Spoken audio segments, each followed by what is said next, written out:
Well, good evening. Welcome back to the Liberia Radio and Television Network. My name is Derek Yale, and I'm here with another episode, episode 5 of the High Zone. And tonight we have a very fruitful discussion for you. Tonight we will focus our lens in the political space in Liberia.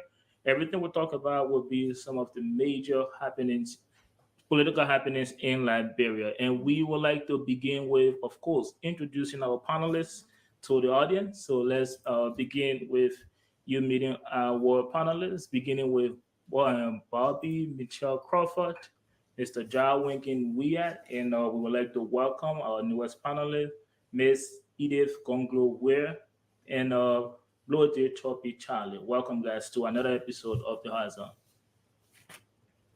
Thank you. Thank you, Derek. It's a pleasure to be here. And you, Mr. Weir. Thank you, Derek. Nice And to be here. welcome. I know this is the first time, Miss Edith Gongloe, and welcome to the Horizon. Thank you so much for having me tonight, and I'm glad to be here. And thank you very much. And Mr. Winkin, we are welcome to yet another episode of the Horizon. Okay, thank you for having me again. Okay, guys, that's our panelists. That's who we're gonna have on tonight. For tonight, we are going to be looking into Nathaniel McGill first interview since he got on sanction list with Al Jazeera, and we will look at presidential hopeful or Taiwan Gongloe interview with Al Jazeera as well, and we will be talking about Mr. Alexander Cummings' response to President Weah's response to his open letter. But before we begin that, we would like to open up this episode with a highlight of one of Liberia's biggest voice, one of the biggest critics of President George Manuel Weah administration in Herring Pedro Costa, the chairman of the COP. He announced his bid to run in the senatorial elections next year. Let's begin our conversation tonight and get our panelists' opinions on that and position as well. Let's start with Bobby Mitchell Crawford. Herring Pedro Costa announced his bid to run for senator next year in Massarauga County. What do you think? Well, thank you. Thank you for the question. Herring Costa, like any Liberian, he has the right to contest any electoral position in Liberia, provided he meets the qualification set forth by the Election Commission. If I can recall, the last time he contested in District 6, he lost to an unknown political figure. And from no indication, he's going to lose this time around. And I think it is a bid that is there on arrival. Then that begs the question, if you never had the tenacity to win District 6 as a representative, I don't think he can at this time around. But that besides the question, we are talking about a man who has a domineering character, who has hypocritical tendency, who was an unabashed supporter of President Weah for 9 months, and he became a disgruntled cheerleader after President Weah stopped paying attention to him. The variable has changed. Being a talk show host is one thing, and contesting for public office is another thing. And I think we welcome him in the political, whatever seat he wants to contest. I want to believe that's Joseph's seat. So he has a contender inside Joseph. So Massarauga is a big county, is the most vote-getting county in Liberia. So let's see if he has the resources, he has the political temperament, he has the tenacity to go through with the election. That is yet to be seen. And from all indication, I think it's going to be an uphill battle. So I'm here to see what he has to offer. So, I mean, it's just something that I think is far-fetched. Michelle Crawford thinks Herring Costa bid for the senatorial seat in Massarauga County is far-fetched. And for some of you who may not know Herring Costa, he's one of the biggest voices in Liberian politics, one of George Manuel Weah administration's biggest critics, and he's also the chairman of the COP. For some, he's a hero. For others, he's an arrogant person. Let's move on to Mr. Winkin Weah. What do you think of Herring Costa announcing his bid to run for the senatorial seat in Massarauga County next elections? Well, as Bobby said, everybody who is a qualified Liberians to contest for any position in Liberia has the right to do so. I recall very well when I was visiting Liberia and when you were still operating the stations. Costa used to use some profane languages to leaders. To me, in my opinion, they weren't representative of somebody who wants to be a leader of any area. However, the choice is the electorate of Liberia, those who will vote in Montserrat County to fill that position. I know at some point when I used to listen to him, he used to be a supporter of Weah prior. What happened, I don't know. Even though I did not support the closure of a radio station, I thought it was not good for the Liberian government. But however, what I can say is that Costa has the right to run if he's qualified. Thank you very much. Let's move on to Miss Edith Weah. Let's put this in context. Like all of you have said, Mr. Costa, Henry Costa has the right as a Liberian to run. And let's face it, he's paid his due. Like him or not, he has stood up throughout the last couple of years for some of the most critical issues in Liberia. Henry Costa has been able to add his voice in meaningful ways to bring light to those discussions. He may not do it in ways that appeal to a lot of other people, but the reality remains that he has been a voice for the voiceless in many instances.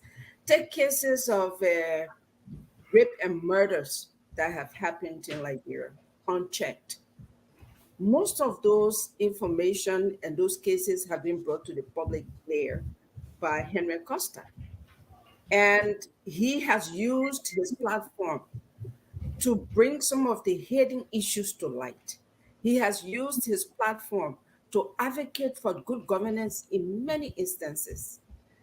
So, like all of you have said, politics, like I know it, is all about name recognition. All over Liberia, the name Costa is known, whether for good or bad. But the most important thing is his name is a household name. There is no living Liberian, no living, breathing Liberian on planet Earth that does not know the name Costa. How that translates to vote, I believe Henry Costa himself is aware that when you engage in a competition at that level with that magnitude, it's not just money. There are a lot of things that come to bear.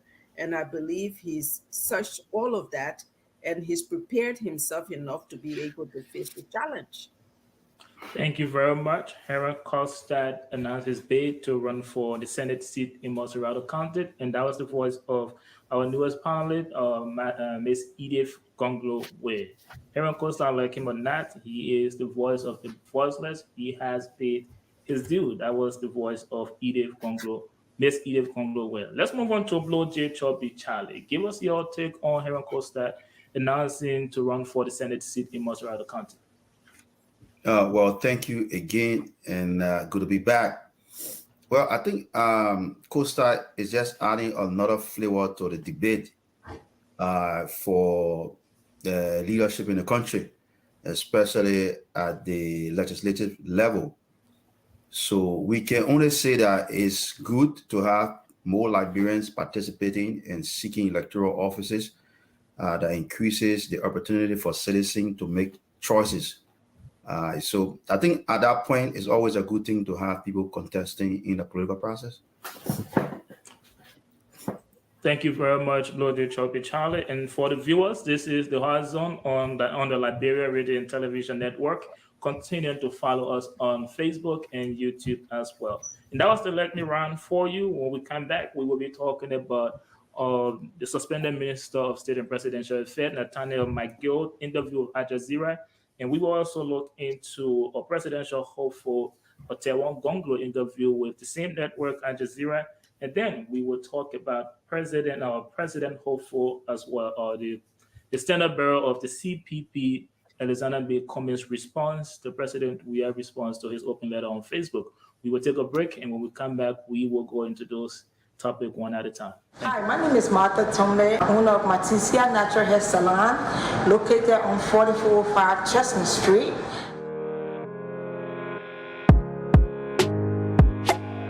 We are specializing in locks, natural hair, braids, and etc. Call us for all your natural hair needs. You can reach out at 267-703-2330. If you have pictures or videos you want to send us, you can send it to 267-224-0693.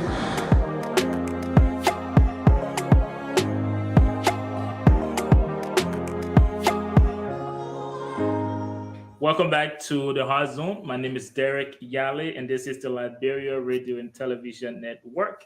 And we would like to begin this segment with a discussion on the Lrtn McGill interview with Al Jazeera. As you may know or may not know, the U.S.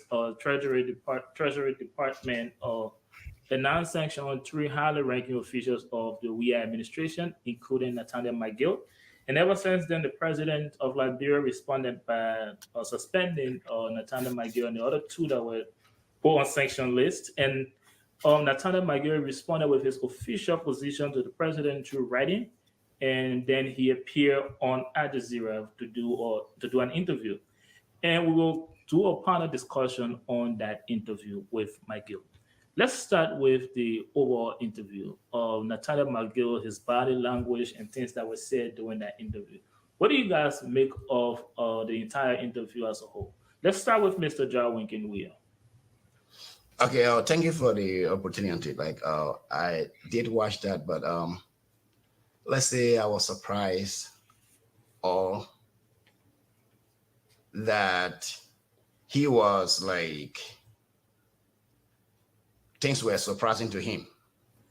That's what surprised me.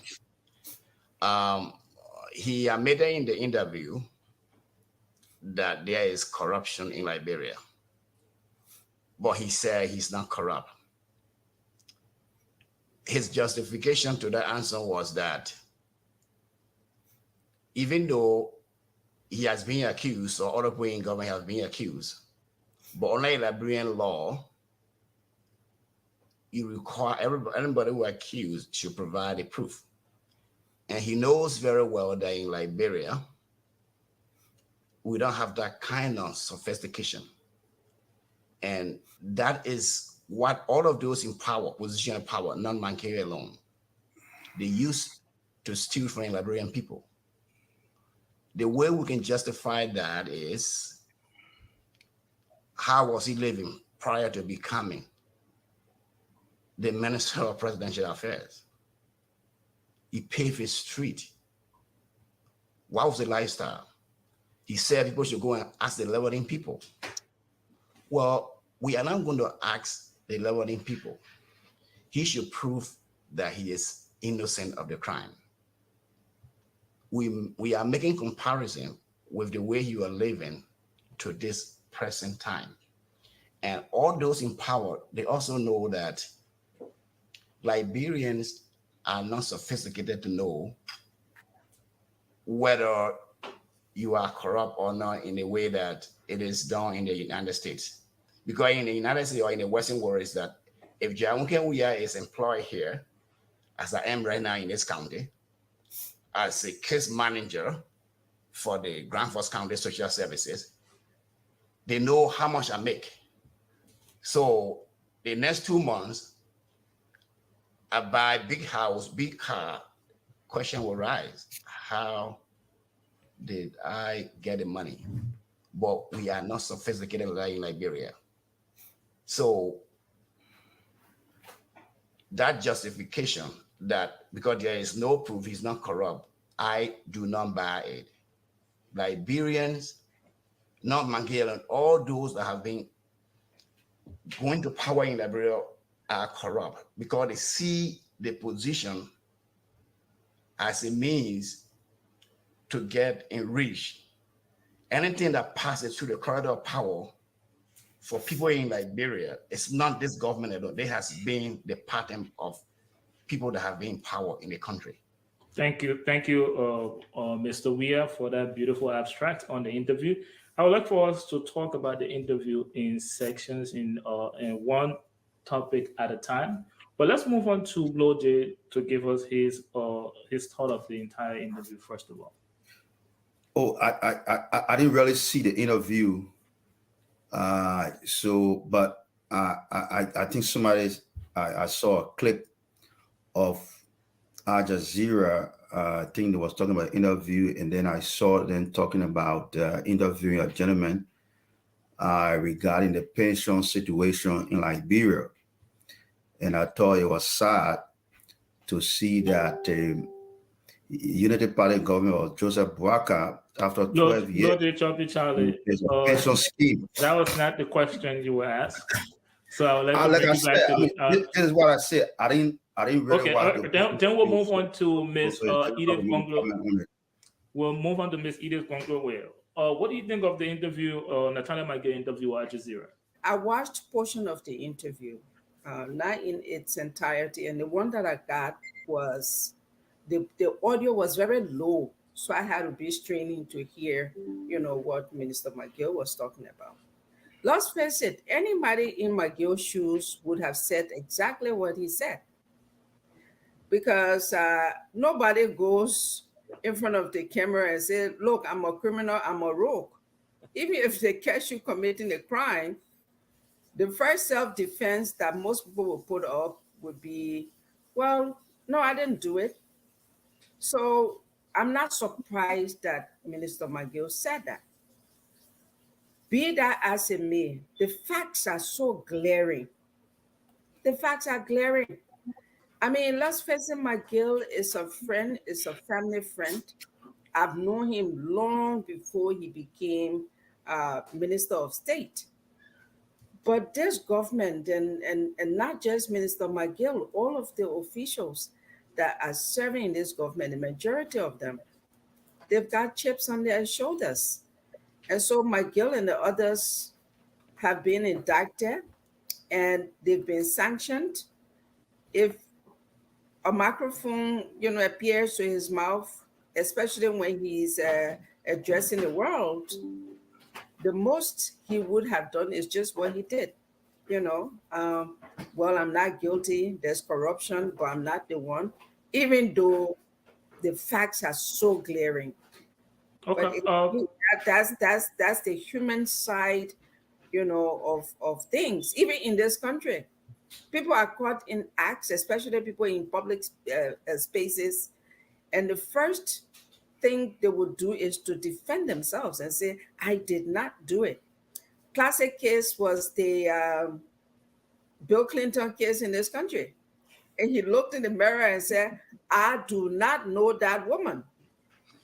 So when people are in officialdom and they're caught with, their hands in the cookies jar, the first thing they will say is to deny the facts. And so that's what I took away from the interview, that McGill did what most people facing that condition would do. Thank you very much. I would like to come back to you on two things you said. One, that you've known Nathaniel McGill for a very long time, and also on the statement that anyone put in the situation McGill was in would say exactly what he said. So some of the things he said in that interview, I would like to come back to you and ask you on your position on that. But let's move on to Bobby Mitchell Crawford. What's your take on the interview overall? I did not do that. Bill Clinton political Waterloo. Yes, I did watch the interview in its entirety. I'm a political junkie, so I consume all things politics, especially when it relates to Liberia. I saw a subdued Nathaniel McGill. That's true. Yeah. You could sense that the boy knows he's in trouble. But one of the things that struck me, and there are several recurring themes throughout the interview, but one of the things that really struck me was the fact that he said America was misled in putting sanctions on him and others. And then that begs the question, since when has America been misled on her fight against corruption? The last time I checked, America's foreign policy is not influenced, especially with corruption as it relates to African countries. It is not influenced by individuals. So there must have been some investigative tools that have been fully exhausted by the United States government to derive at that conclusion that McGill, Weah, and C-Force were corrupt. So now here's the question, right? McGill is right. Everybody that has been accused of a crime, they have the constitutional right to be heard in court.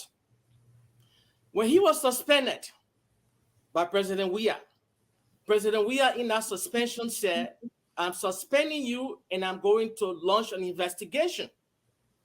So the ball is in the president's court to investigate Weah.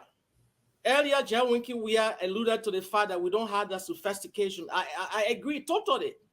But the United States government that put the sanction on McGill and others have the evidence against them.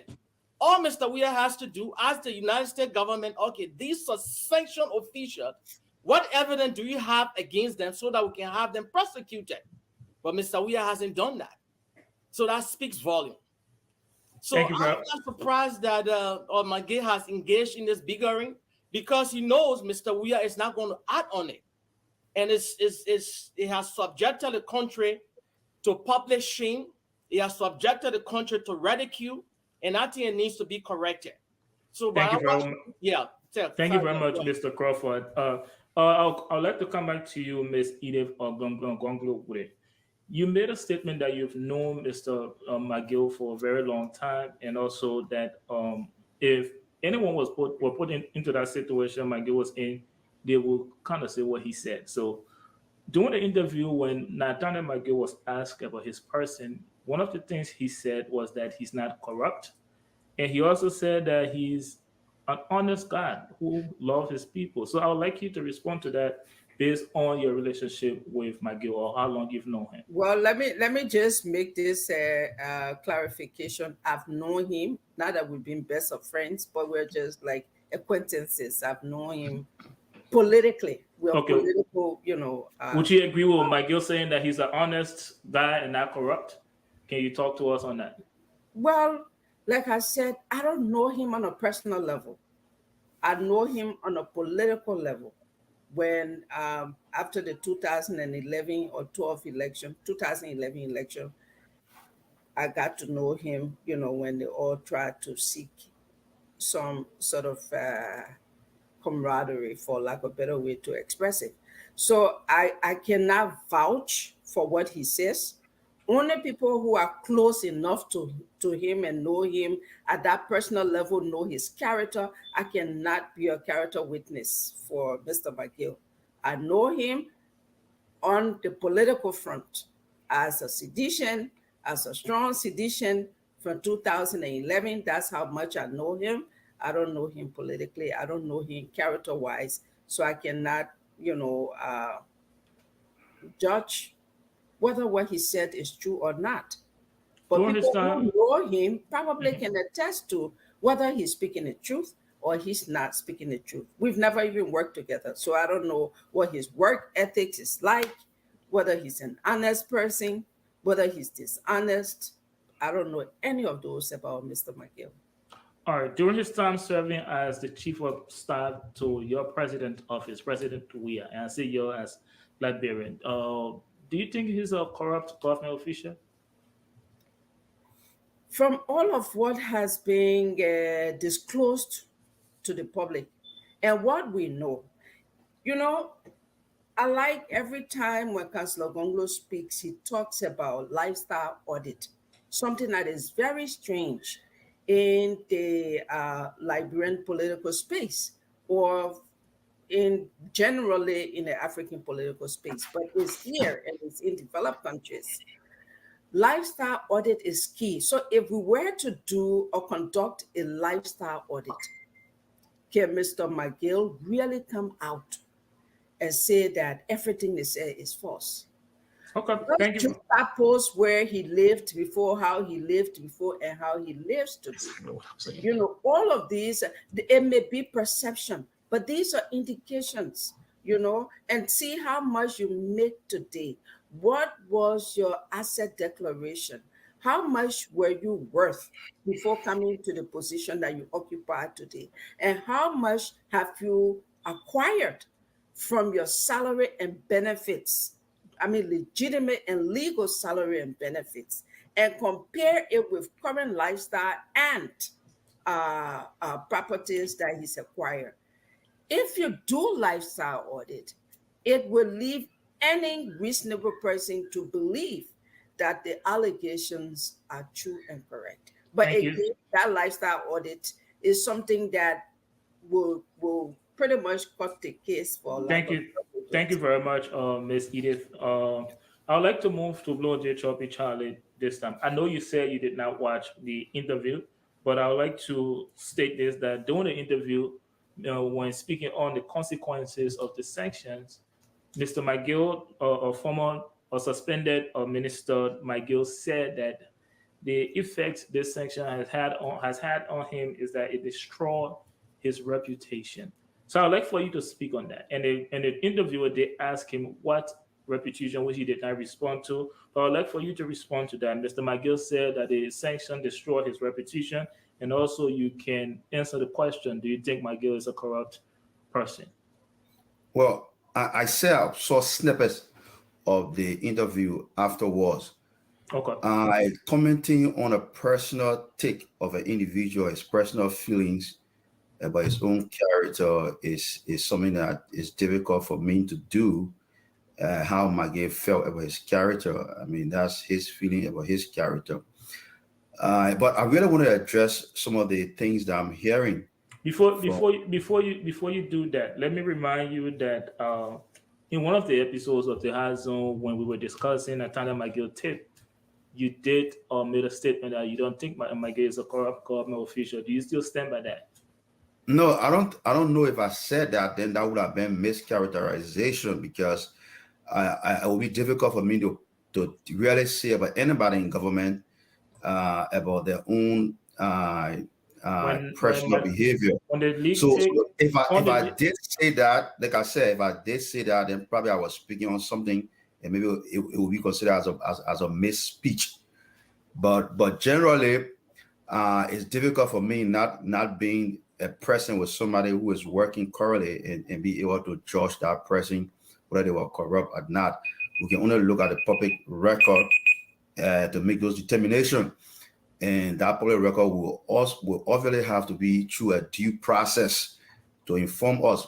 And that takes me back to the question that I'm hearing about the lifestyle audit, and I heard all the panelists talk about it, that we can talk about the unsophistication of Liberians.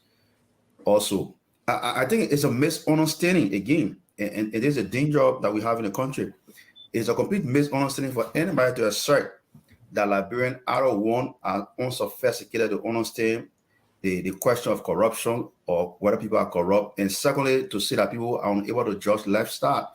I mean, even at any level in society, if I was living in my house with my brother, and suddenly I'm just saying his whole financial process changed, and he was not working, or he was not doing anything that we know about, it will raise question. So those are just normal human dynamics for anybody to know and see and understand. And even in Liberia, in rural societies where there are lack of Western education, people understand these things. People have been living for centuries. They have been judging each other's character and behavior. So I want to push back on that characterization, and that misunderstanding is what is causing problem in Liberia for people who are seeking political office, because the solution to problem solving does not address the needs of the people, and so we continue to see a backward society. No, I guess Bloche misunderstood what I said, and I like to. Go ahead. 30 seconds. You can misunderstand a lot of things. I did not. Please let's protect Bloche today. I did not say, Bloche, that Liberian people don't understand lifestyle. I didn't say you. Well, let me clarify that. The importance of lifestyle. Mr. Weah and Miss Edith, we will get to that conversation. That's actually our next topic. But let me just finish up with Bloche and then come to you, Bobby Mitchell Crawford. Yes, sir. Is this a fair statement to make about you, Bloche, that on the issue of whether the suspended minister McGill is corrupt or not corrupt, you choose to not take a side? Is that a fair statement to make? No, I'm not trying to take a side. The reality here is that I have to be well informed about a specific issue to be able to make a definitive statement. Corruption is very pervasive in Liberian society, no doubt about it. I mean, I understand that. The reason I'm asking you that question because few episodes ago, you took a definite stand, and I'm saying if it's fair to say that you will not pick a side today on whether Minister McGill is corrupt or not corrupt. I took a definite stand. I think on the question of due process. So But in today, terms of the interview, today you wouldn't say whether he's corrupt or not.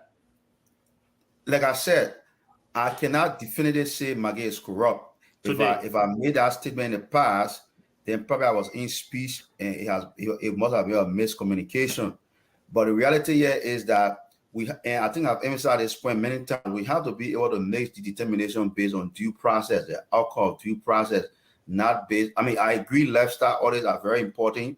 And when even the very corruption, if you look at Transparency International, all the reports about corruption in various African society is based on perception. So yes, if we're using lifestyle audit, it is perception. But to cross the line from perception to move into what we call fact-based determination, then that's a problem. Okay, let's move on to Mr. Crawford. Let me bring your attention to something specific Nathaniel McGill said during the interview, which you alluded to. He talked about impersonations. He said someone may have told the U.S. Treasury Department, and that may have led to his sanctions. He said it may have been someone saying something about the wrong Nathaniel McGill. What do you say to that? Yes, but real quickly, I think I'll borrow this phrase from Mr. Weah, lifestyle audit. I like that analogy. Lifestyle audit reinforced by public perception. When he traveled here to the United States, he gave $100,000 to ULA, and he promised that it would be in the budget. That's influence on the government. There's no question that Nathaniel McGill is the most powerful minister Liberia ever had, but that besides the point. I think it's on the affront to Uncle Sam to say to them that American foreign policy, with all due respect, is influenced by a third world country. Somebody from a third world country can tell Uncle Sam to post sanction on X, Y, and Z. The Federal Reserve Bank in New York, most countries, I alluded to this last week, most countries, Liberia not being an exception, right? They have, all of the banking institutions have money tied in with the Federal Reserve of New York. So these are things that the Fed looks at all the time when they're doing investigation. Before they place a sanction on a country official or government, they investigate your account. They try to see whether your position commensurate with your salary or whatever spending spree that is going on commensurate with the salary that is being given to you by the Liberian government. And it doesn't pass the smell test. So to go around and say, well, the United States government was misled to put sanction on him, I think it's an affront. It's an insult. If I was a public relations officer for McGill, I'd say, my brother, get close to your mouth. Don't even be saying that you look stupid. To even insinuate that America is being bullied around to lie on you. The evidence is there. Thank you very much. Thank you very much, Mr. Crawford. Let's move on to whatever bank, they froze the account. They can't disclose the amount, but we know it's a good amount in there. So thank you very much, Mr. Crawford. Now let's move on. Let's move on to Mr. Weah. I would like you to respond to the same question, but before you do that, let me draw your attention to some of the comments that McGill made during that interview. He said, "How can one guy be blamed for everything?" And he also said in his letter, his official position to the president, he said the allegation of corruption should be taken seriously. He cautioned President Weah to take that very seriously and also speak to us on McGill claim that someone may have told the U.S. Treasury Department, also someone, it could have been the wrong McGill they were talking about. Speak to us about that. The thing is, the fact of the matter is that McGill should ask himself. I think he was in Banga sometime last month somewhere, where he said, even though the government stealing, because previous government did it, But for them, this particular government, at least they're spending their money in Liberia. So in other words, a goose stealing. But How do you know it was the Rev McGill? Nah, I'm just playing. Go ahead. say that again. Go ahead. Okay. So what I wanted to say was that what I wanted to clarify first was in Liberia, once you are in power, people think it is your turn. That's the kind of sophistication we're talking about in Liberia. So people use that as a means to grab whatever passes through the corridor of power for themselves with impunity. So the question of somebody lying to the United States government, who is that person that he thinks does that? People seeing what they are doing. He is not the only person, or the three of them are not the only three in the Weah's government. Why other people are not lying on the rest of the ministers or officials in government? Let me ask Lord Choppy Charlie a question along that line. During the interview, Minister McGill said, how can one guy be blamed for everything? What do you think about that statement? Do you think go ahead. Again, I don't know the premise of that commentary from Mr. McGill, but naturally, or if I would say from an organization perspective, since he was working in the government, obviously one single person is not responsible for the machinery of government. I mean, that's just where I would think about that kind of situation. So, but I don't know the specific to which he was speaking. But government is not run by an individual. That's where I would start. Okay, thank you very much. Let's move on to Miss Edith, and after this, you guys can give your closing round on this interview. During the interview, when the interviewer asked McGill about the culture of fear and silence when it comes to talking about corruption in Liberia, former suspended ministers responded. He said that Liberia is so free. You can talk about anything at any time and not worry, and don't have to worry about someone or coming to you to say anything or hurt you anyways. How do you respond to that? To what extent do you agree or disagree with that statement? Well,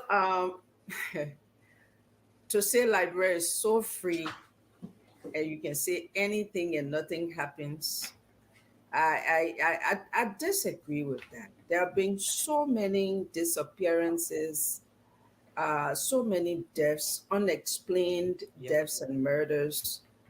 And some of those who have been victims have been people who were very vocal about situations in the country.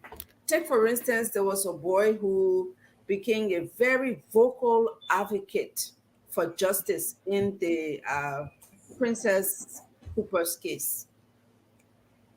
And the way the case of Princess Cooper and other cases have been handled by the government leaves one to wonder whether government has some connection or something, to do with these disappearances. But when that young man spoke endlessly and he was very vocal, the next thing he was adopted by some unknown person, and then his body was found. And there are several other cases like that. So it has sent a shock wave of fear in the population. Right now in Monrovia, people who travel to Monrovia will tell you when it's about 6 or 7 o'clock, everyone is running home because people are afraid. There is so much insecurity, whether it's for statements made against public officials or whether it's, statements made against, private citizens, but people are not free to really express themselves the way they should. And if they do, they got to take extra security measures. So, yes, there is a sense of fear, a culture of fear that has really increased, especially under this administration. Thank you, Rob. Nigeria in the past has been perfect, but its imperfection has just been made more imperfect under this regime, and it's a shame. Thank you very much. Let's move on to Blow Choppy Charlie again. And you can close up on this segment in response to what Miss Edith Gongloe just disagreed that that Liberia is a free country where you can say whatever you want to say without having to worry about the consequences. Do you agree with that statement? And do you agree with Mr. McGill's statement that Liberia is free when it comes to the culture of fear and silence? Well, let me just reference the United States ambassador to Liberia, the same man who announced sanctions on the government, and everybody celebrated his announcement. In that same announcement, and even before that announcement, he has strongly celebrated Liberia democracy in terms of free speech in the country. And he has always said that Liberian should be very enviable of the political culture in the country where people can speak up and should not allow that to go away. So I think there's a high level of free speech in the country. But that aside, Liberia has always been a poison state in terms of intellectual or public discourse, where people, even private citizens, has attacked other people, or other people have been in danger for speaking up from private citizens. So that problem has always been a Liberian problem, and we continue to struggle with that problem.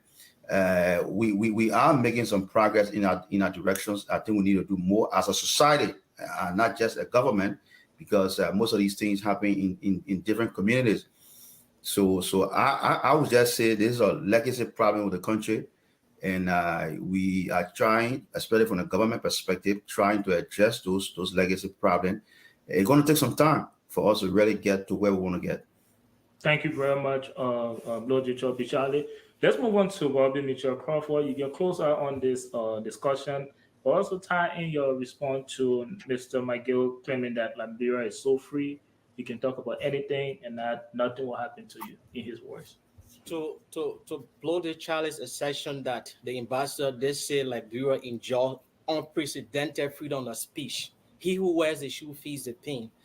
An ambassador to a country plays dual role. You are there to let's say, to make peace with the ruling government, at the same time to effectuate the policy of your country.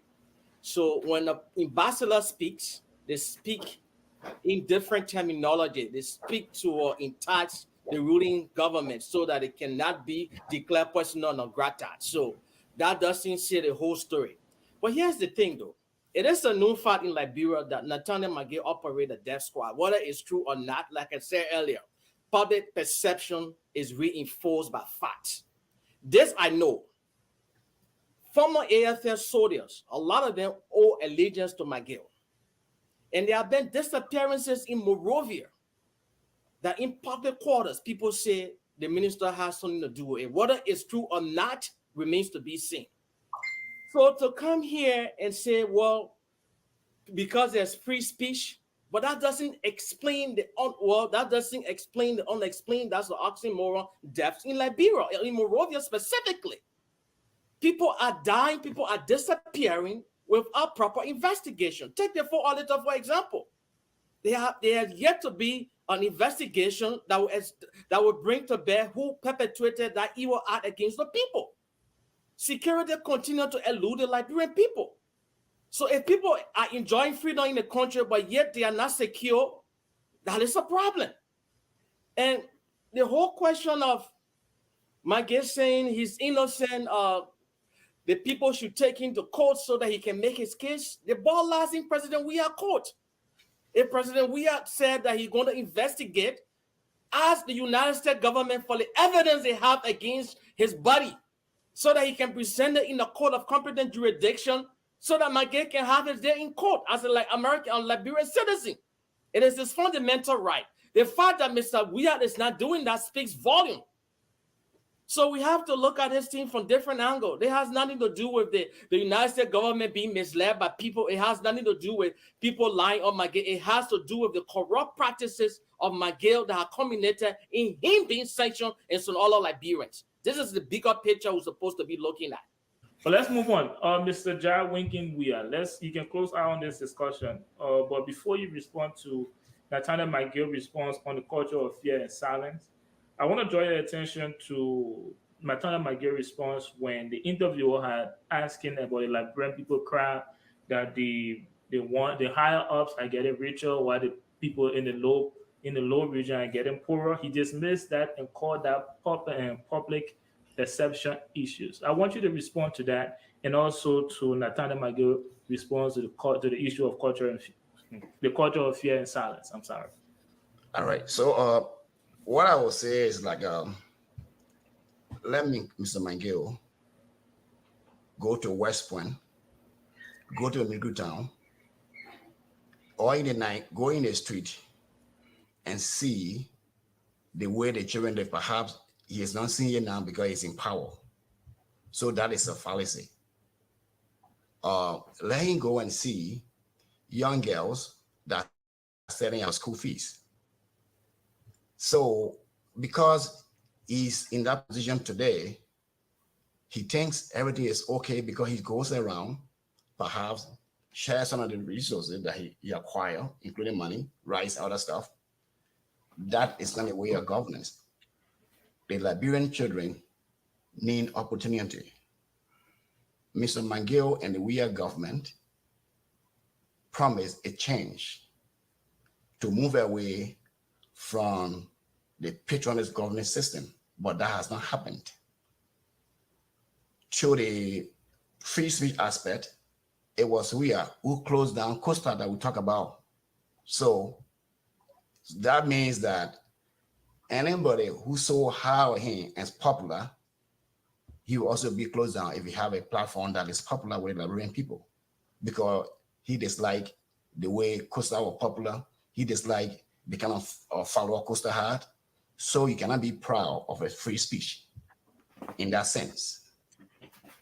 So what I can say is that it is true that there is a problem in Liberia about perception. People are being conditioned.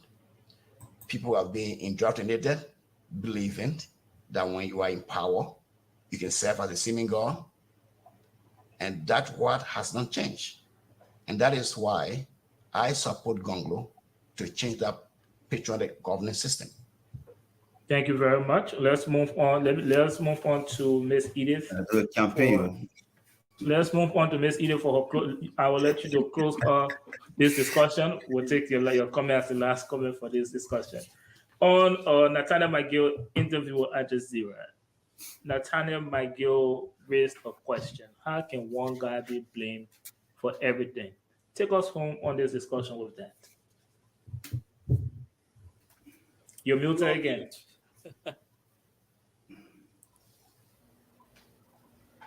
I think we've discussed Minister McGill, former Minister McGill, extensively, and he along with others who were indicted or sanctioned, there needs to be a thorough look at all of them.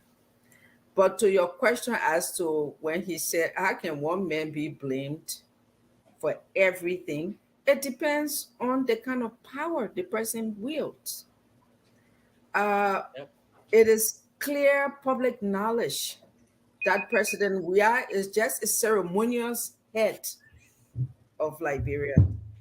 I like the that. one who runs the country is my own friend and brother, Nathaniel McGill. Yep.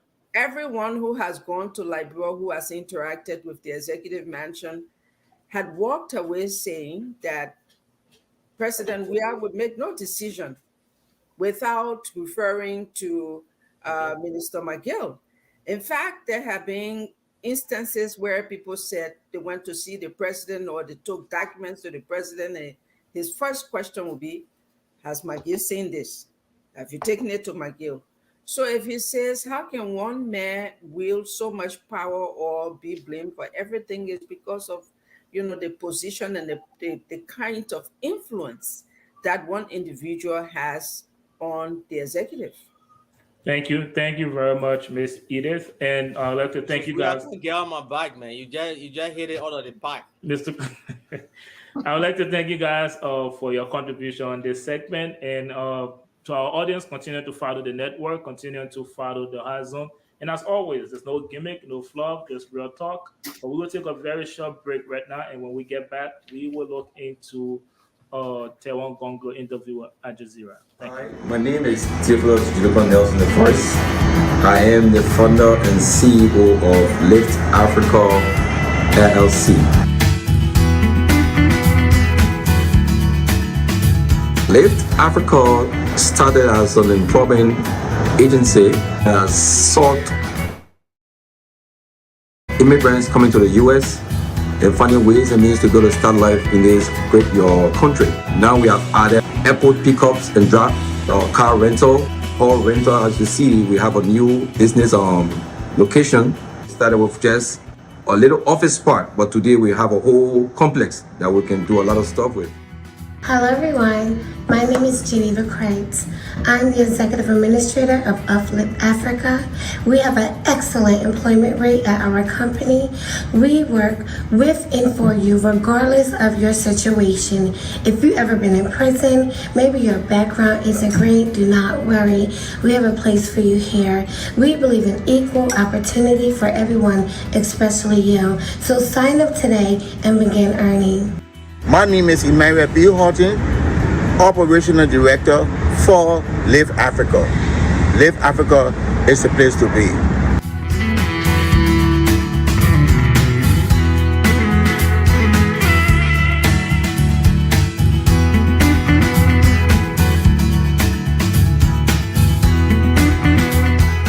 Welcome back to the Hard Zone. My name is Derek Yale, and this is the Liberia Radio and Television Network.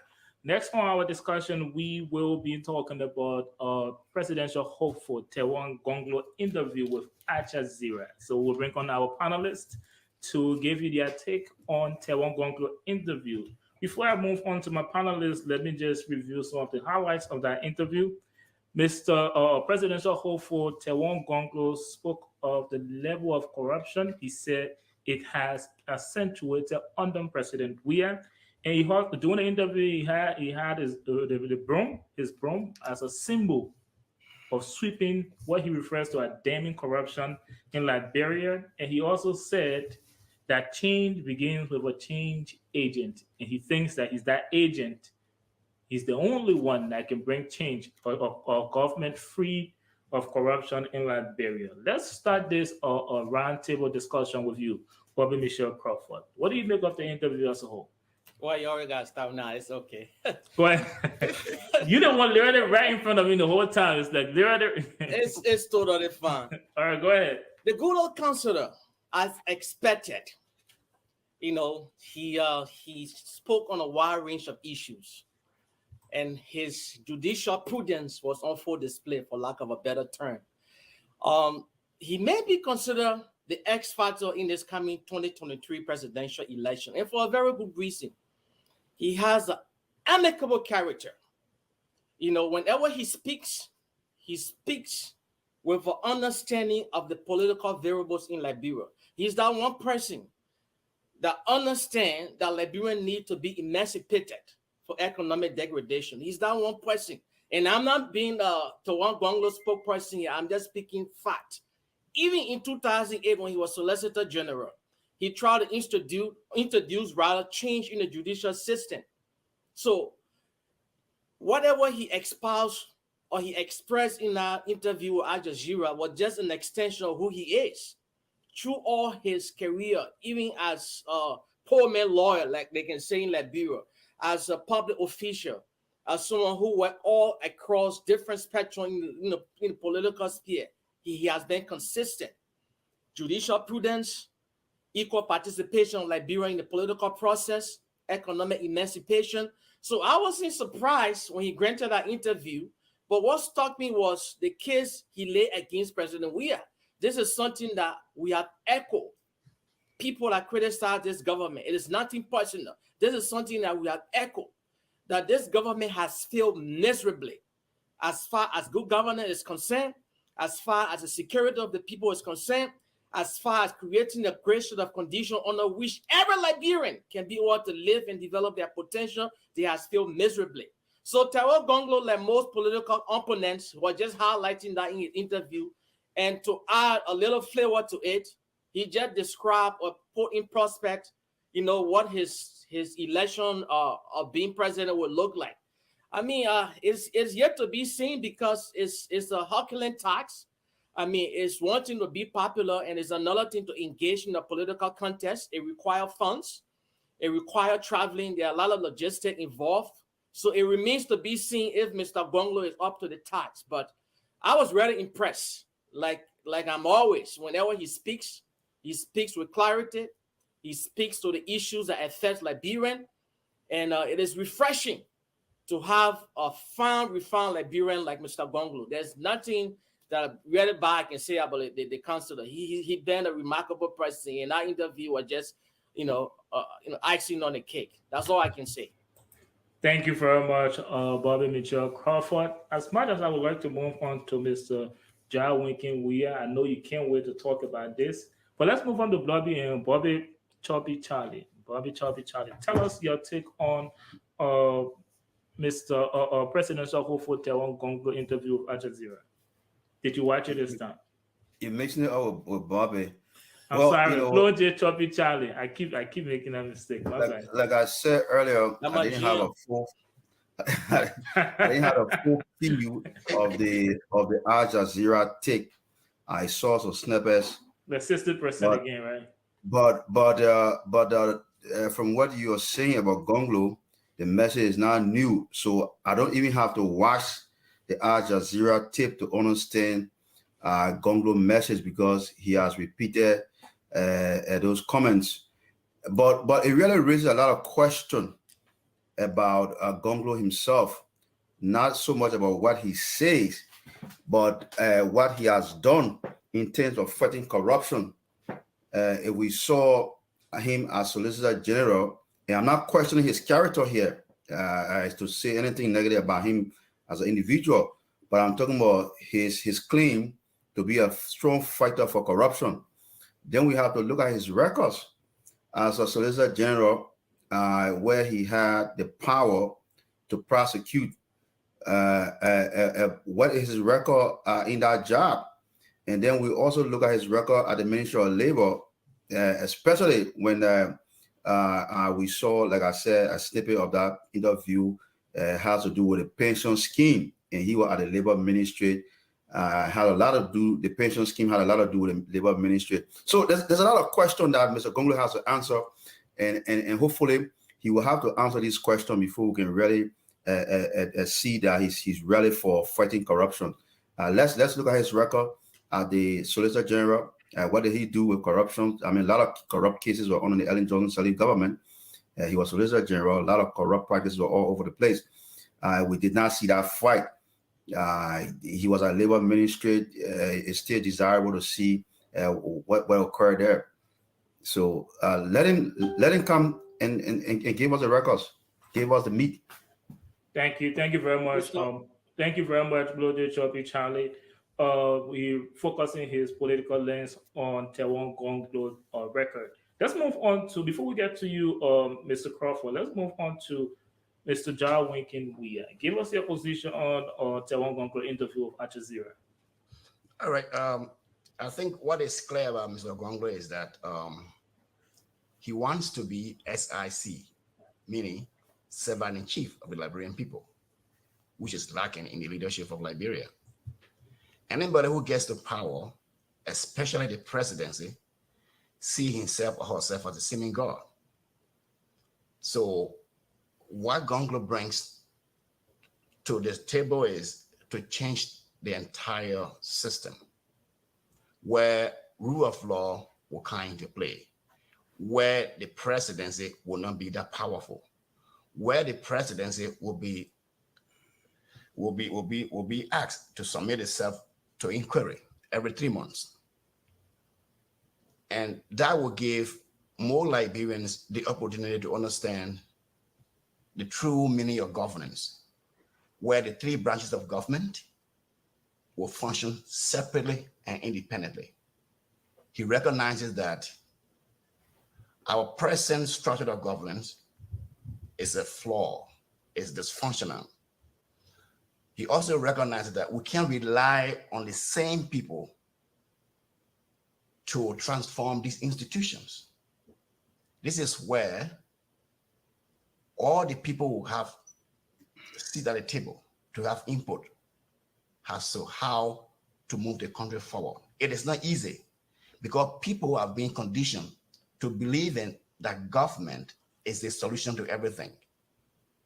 The question of empowerment has not been practiced fully. This problem did not begin with the Weah government. It has been a persistent problem. And the only way to do that starts with the presidency. The presidency has to set the example. Well, what Chapichale just said about Gongloe all has to do with the power of the presidency in Liberia. So he wants to be that change agent that will allow all this government where the lawmakers will be free to make the law. He's going to fight the law because if they make law that is not in the interest of the people, you're going to campaign counties that, look, this is the lawmaker, this is what he's doing. The power is in your hand. You hire these people through your vote. People will know that they are the boss.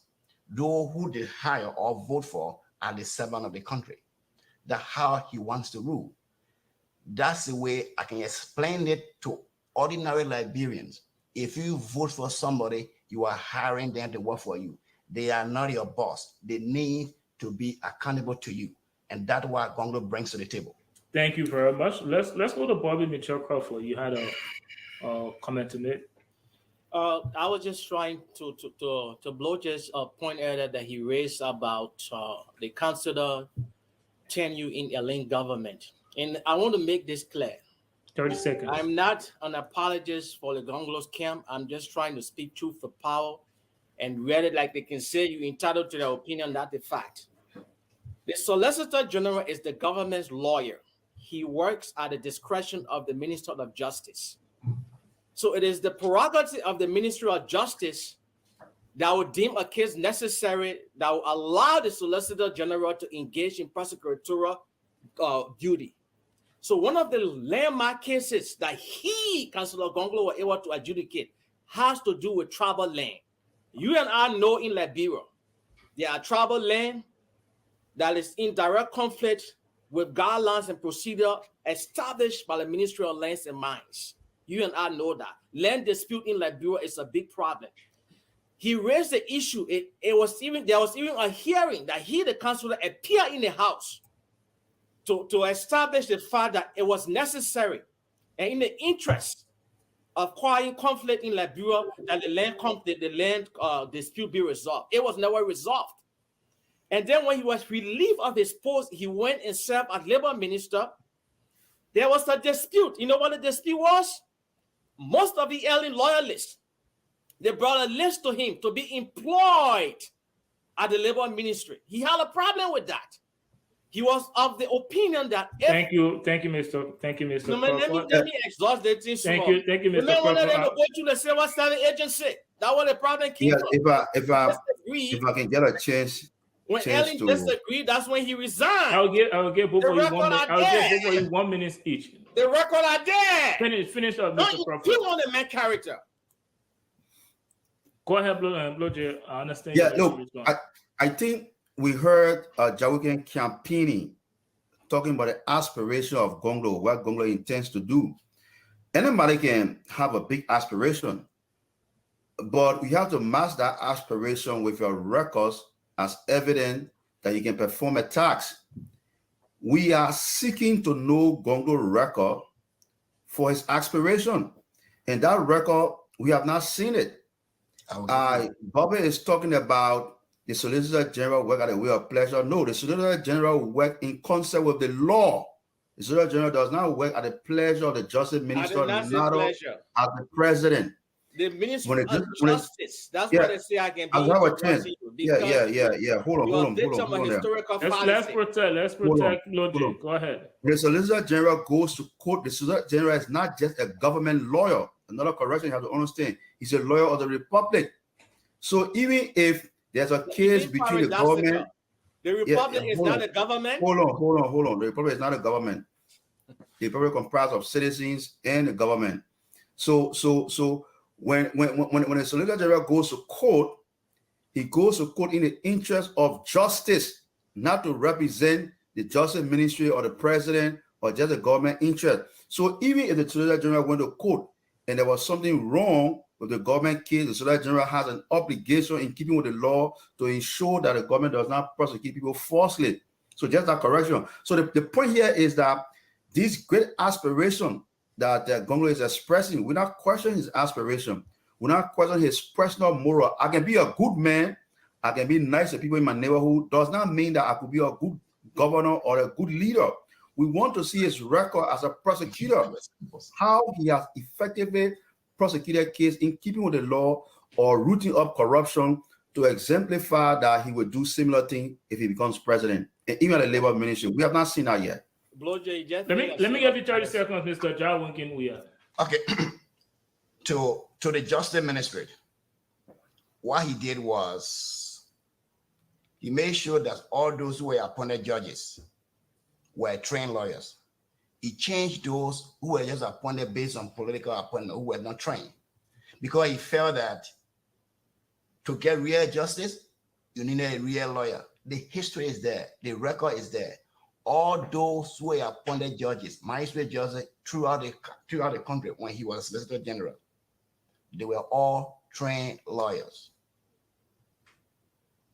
Thank you very Trained much. lawyer is not prosecuting the law. Trained lawyer is not prosecuting corruption. Mr. Weah, Trained lawyer is not prosecuting corruption. We want to know his record of fighting corruption.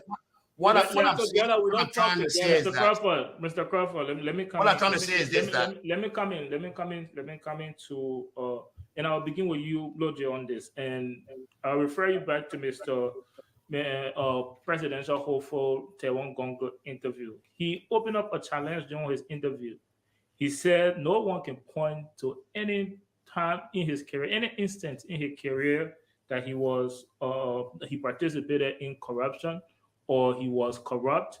So my question to you then is, don't you think that is a record to look at to like giving his flowers? No. You see, look, we have to be able to separate people's personal morals or good behavior from governance. Like I said again, I have not seen a record of Gongloe personally being engaged in corruption, but that does not qualify him to assert that if he's president, he will root up corruption. It's possible Gongloe, and I'm just saying the possibility he could have been at the Solicitor General of Liberia. There were a lot of corrupt cases there. He may not have prosecuted the cases, even though he did not engage in corruption. But why he did not prosecute the corrupt cases? That was his function, to prosecute. And now he's claiming that he will be able to prosecute corruption. Where is the record of him prosecuting corruption? I think that is a valid question. Let's move on to Bobby Michelle Crawford. You can take and respond to that, and then we'll go to Mr. Weah. I mean, the ambivalent posture of Lrtn is blaring tonight, and it's a sad thing to watch. The Fifth Judicial Circuit Court, that is based in Banga, that has appellate jurisdiction, Lofa, Nimba, and Bon. It is based in Banga, the capital city of Bon County, was vacant for a while. It is not in the preview of the Solicitor General to appoint a judge for that district. He prevailed upon the then Justice Minister that in the interest of judicial integrity, it was paramount for them to do so, because the judge over there were hearing cases in Monrovia, which was wrong. That was one of the issues that he raised. And he fought. And you know the excuse the Ellen government had? They don't have the logistic to be able to have the court, has their court process in Banga City. So the lawyer or the judge has to come in Monrovia to adjudicate cases. Gongloe said it was wrong. Again, I really don't look. The records are there. The inquiry that Mr. Jawinkin Weah worked for, They carry the story. In fact, he Gongloe wrote on editorial at the disdain of the then Justice Minister, saying the man was trying to do his job. So through all this fine councillor career, he has been consistent. You know, if you say what is the litmus test to prove that he can be a leader, look at his track record. You know, he been a poor man lawyer. He worked in a government where he had the chance to make money and garner riches for himself. He resigned on principles. How many Liberians can do that? Like I said earlier, when he was in direct conflict with Ellie and said, you know what, these people you're bringing to my office to be employed, that's fine.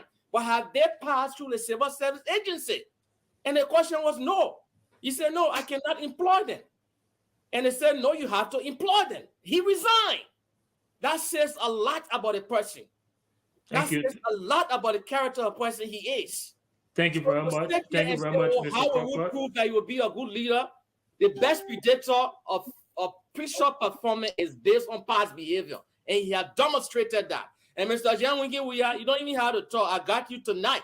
I ain't going to sit here and pretend to disgrace a fine Liberian lawyer in a person of Tonwan Gongloe. Thank you very much. Thank you very much, Mr. Thank you very much, Mr. Crawford. This is what the Hard Zone is about. And before I move on to Mr. Ja Winkin, let me clarify Blodge's question. And correct me if I'm wrong, Blodge. I think Blodge is trying to say that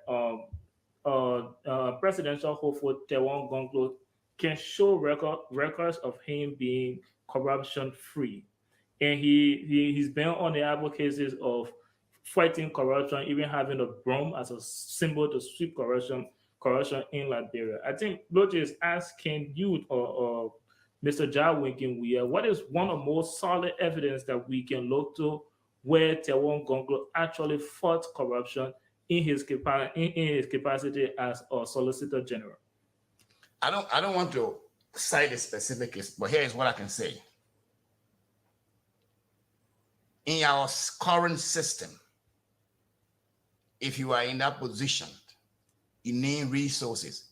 You need to be supported by your boss, who is the Justice Minister or the presidency. There are many things he wanted to do, including the land reform you were talking about. I think that law is passed, but he wouldn't want to enforce that. He recognizes that many of the things that he brought about, they are not supported by the presidency or those in power. And this is why he mean by a change agent.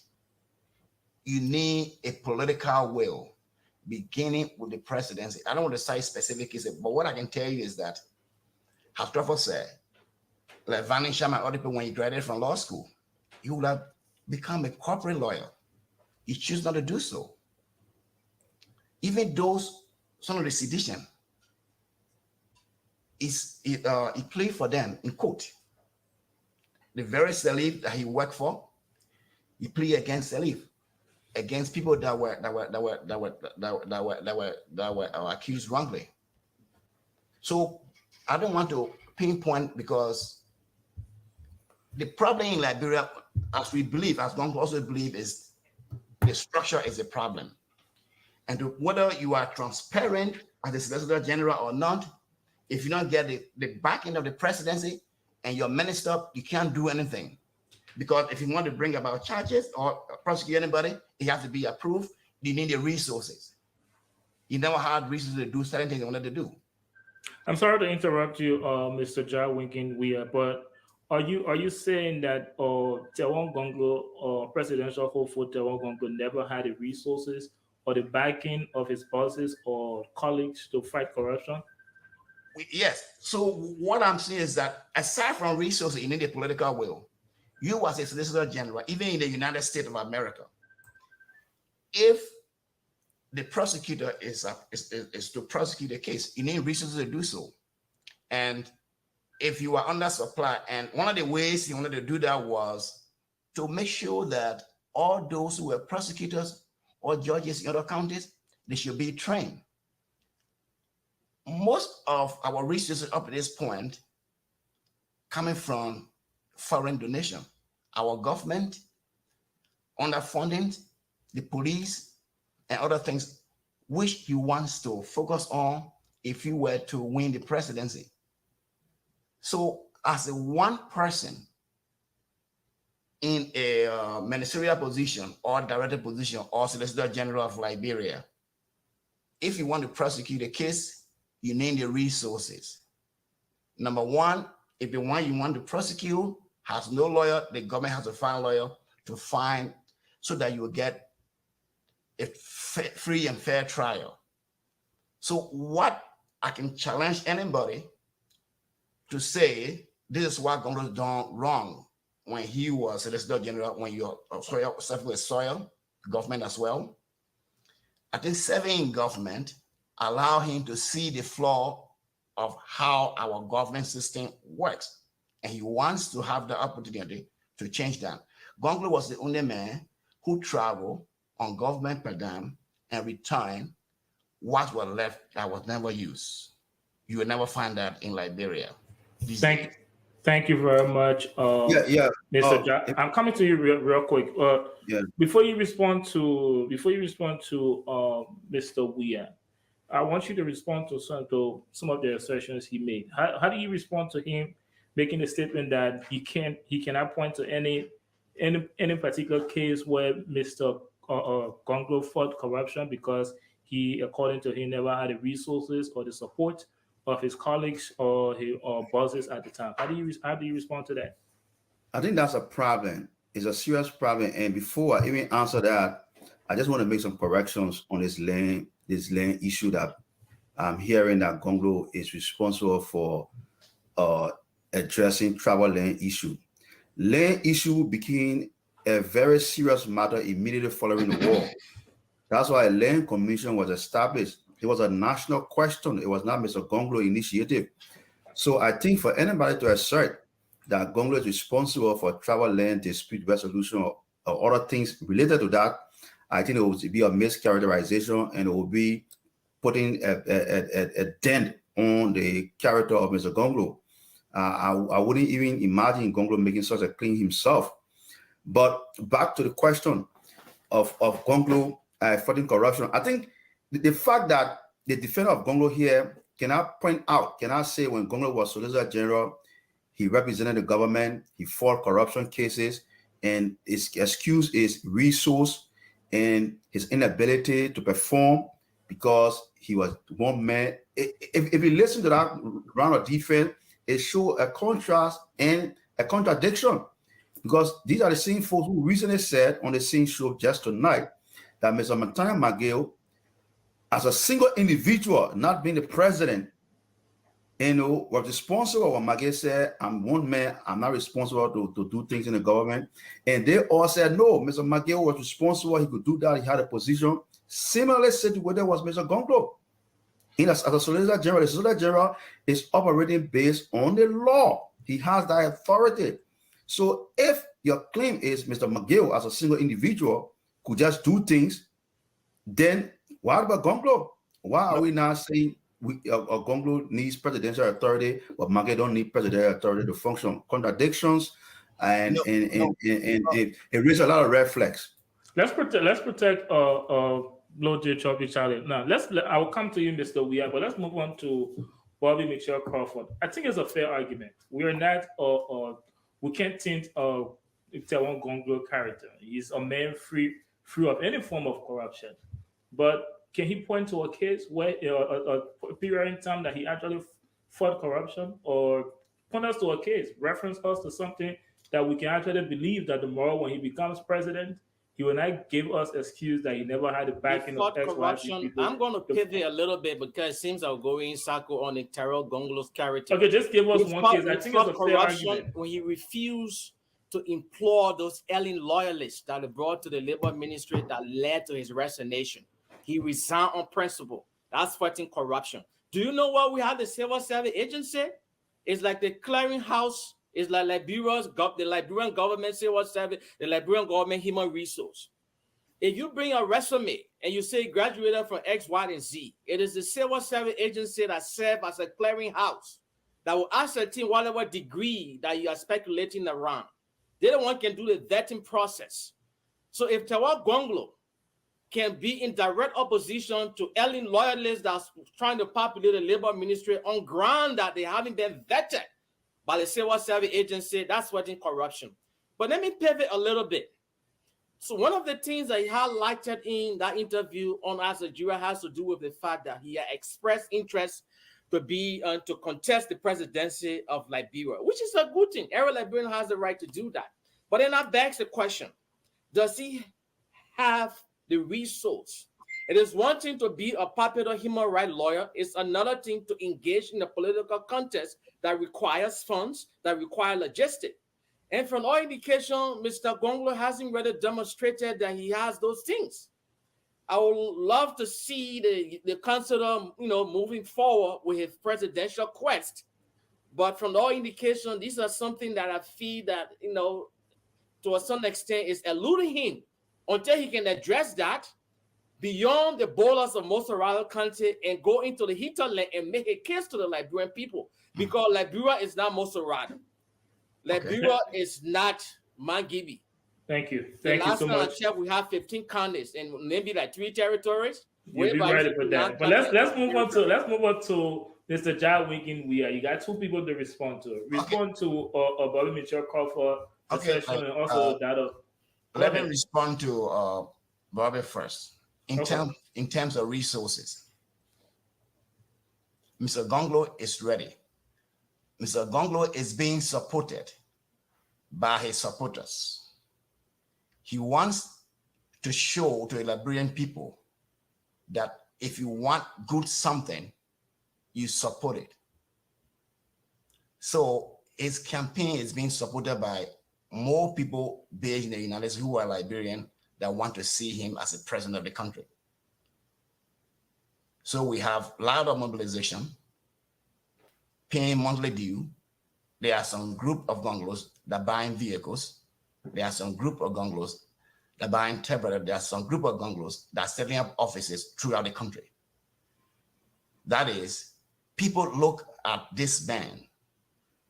He's a good man who never used the government to amass resources for himself because of the sake of the Liberian people. On the question of prosecution, as a Solicitor General, the case needs to be brought to your office by the victim.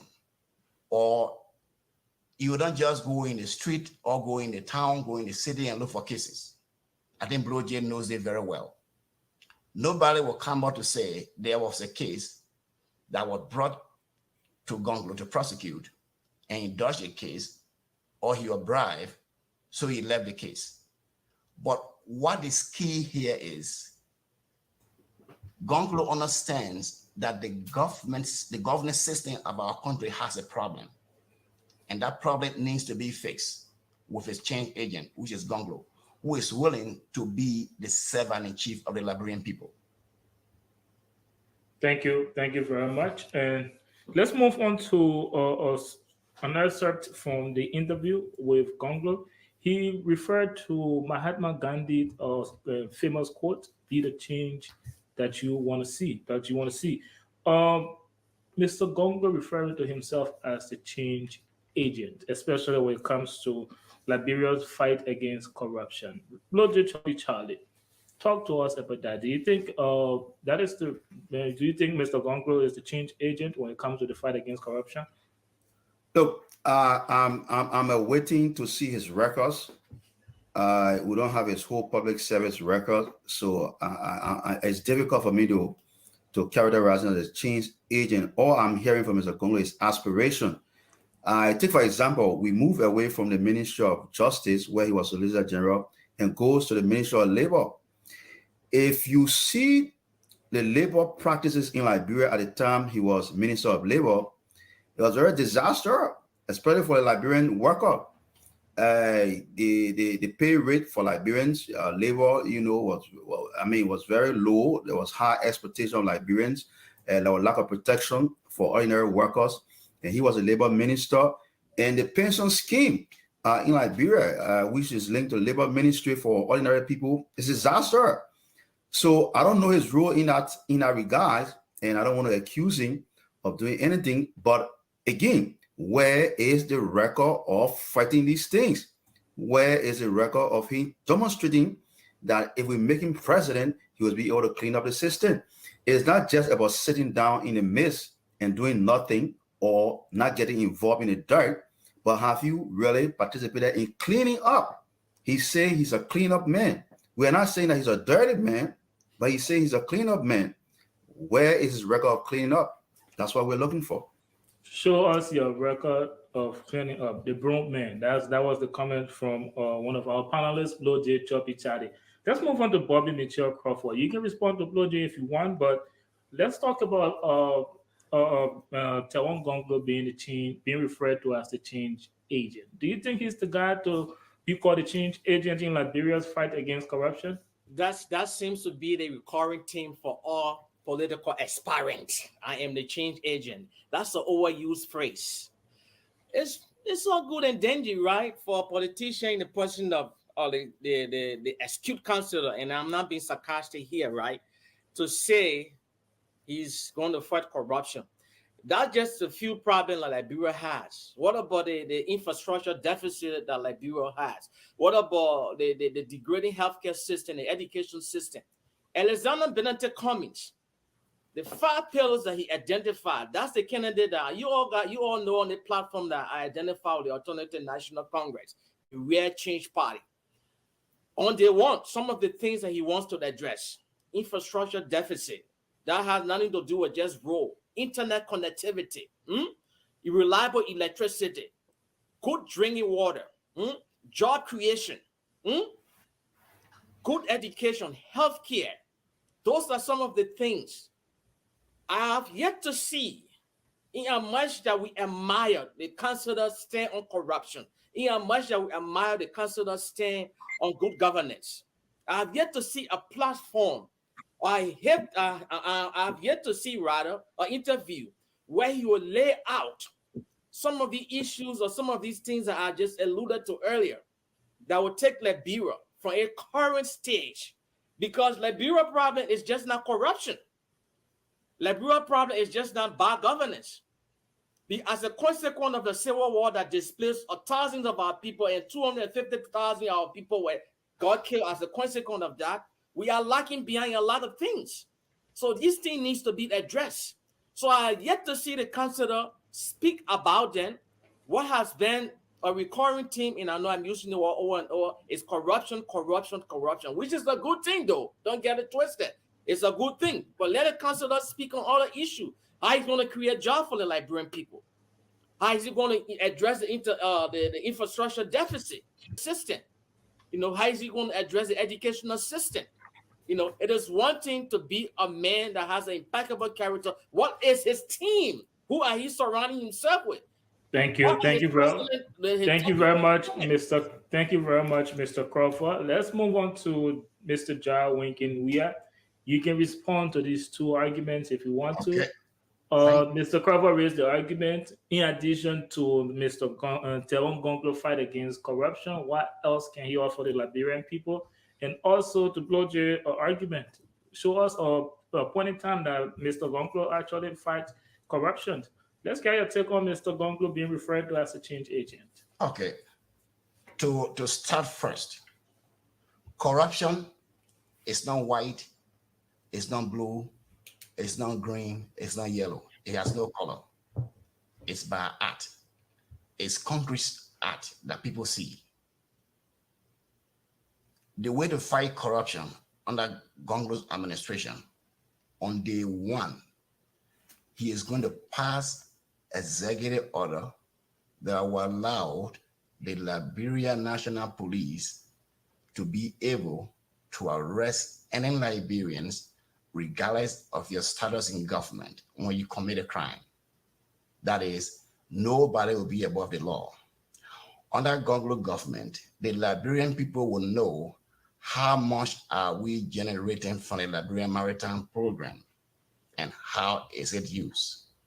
Part of the problem in Liberia is we do not know how much the government is generating from the Maritime Program, from the Freeport of Monrovia, from the Rabat International Airport, from the Logging Corporation.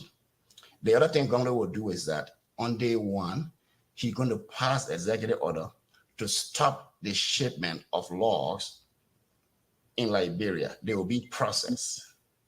And the whole program will be reviewed so that we will know what is going on. Then, of course, all salary structure from the presidency down will be published and they will be reviewed. Before you take position in government, you got to declare your asset. Everybody, the Liberian people will know, and Gongloe will also enforce the law that require anybody in government not to take any gift that is above $250 United States dollars. That's the beginning. These are marks that people will see. As I said, corruption is not white, it's not blue. These are things people will see that they are happening.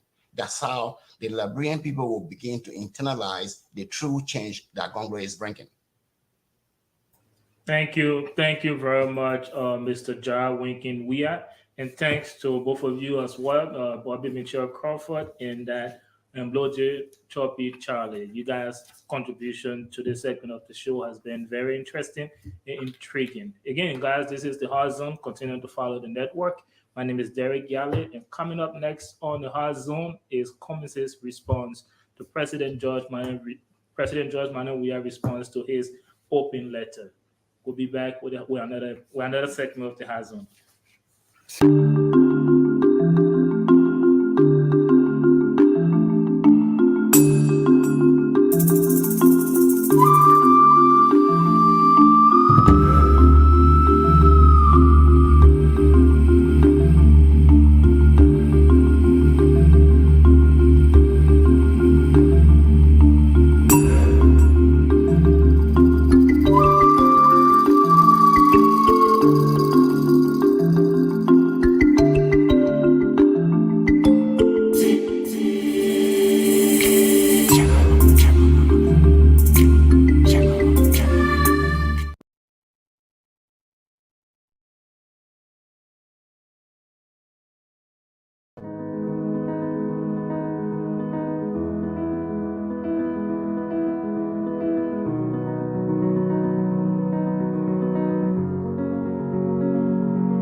My name is Theophilus Julipan Nelson I. I am the founder and CEO of Lrtn Africa LLC. Lrtn Africa started as an employment agency that sought the employment of immigrants coming to the U.S. and finding ways and means to go to start life in this great your country. Now we have added airport pickups and drop, car rental, hall rental. As you see, we have a new business location. Started with just a little office part, but today we have a whole complex that we can do a lot of stuff with. Hello everyone, my name is Geneva Kreitz. I'm the Executive Administrator of Lrtn Africa. We have an excellent employment rate at our company. We work with and for you regardless of your situation. If you've ever been in prison, maybe your background isn't great, do not worry. We have a place for you here. We believe in equal opportunity for everyone, especially you. So sign up today and begin earning. My name is Emmanuel B. Horton, Operational Director for Live Africa. Live Africa is the place to be.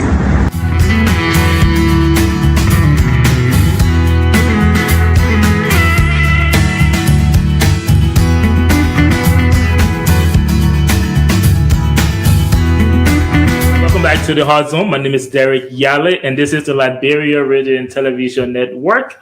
Next on our discussion, we will be talking about presidential hopeful Taiwan Gongloe interview with Jazeera. So we'll bring on our panelists to give you their take on Taiwan Gongloe interview. Before I move on to my panelists, let me just review some of the highlights of that interview. Mr. Presidential hopeful Taiwan Gongloe spoke of the level of corruption. He said it has accentuated under President Weah. And during the interview, he had his broom as a symbol of sweeping what he refers to as damning corruption in Liberia. And he also said that change begins with a change agent, and he thinks that he's that agent.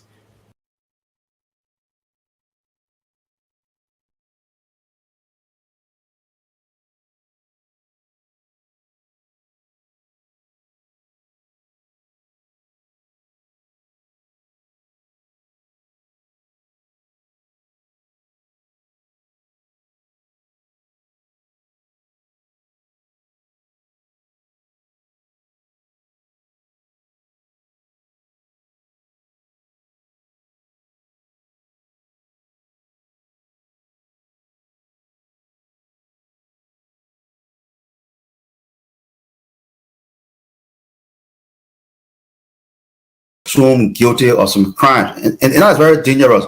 But let me also come back to some of the contradiction I'm hearing from the other panelists, which present a kind of oxymoron discussion here. My friend Bobby says that when he spoke earlier on in the last session, he talks about your past behavior is a good predictor of your future behavior. But yet he said we should not question Cummings' past behavior to determine whether he will be a good leader in the future. Then Jawi Quinn just said, as we were talking about this thing, that President Weah should not claim, that because he has been doing all this Google thing, so we should give him the presidency. The presidency is not a welfare program that because he did good, then we should make him president. Yet, Jawi Quinn has been claiming that the reason we should make Gongloe president is because Gongloe is a good man. He has been doing good things.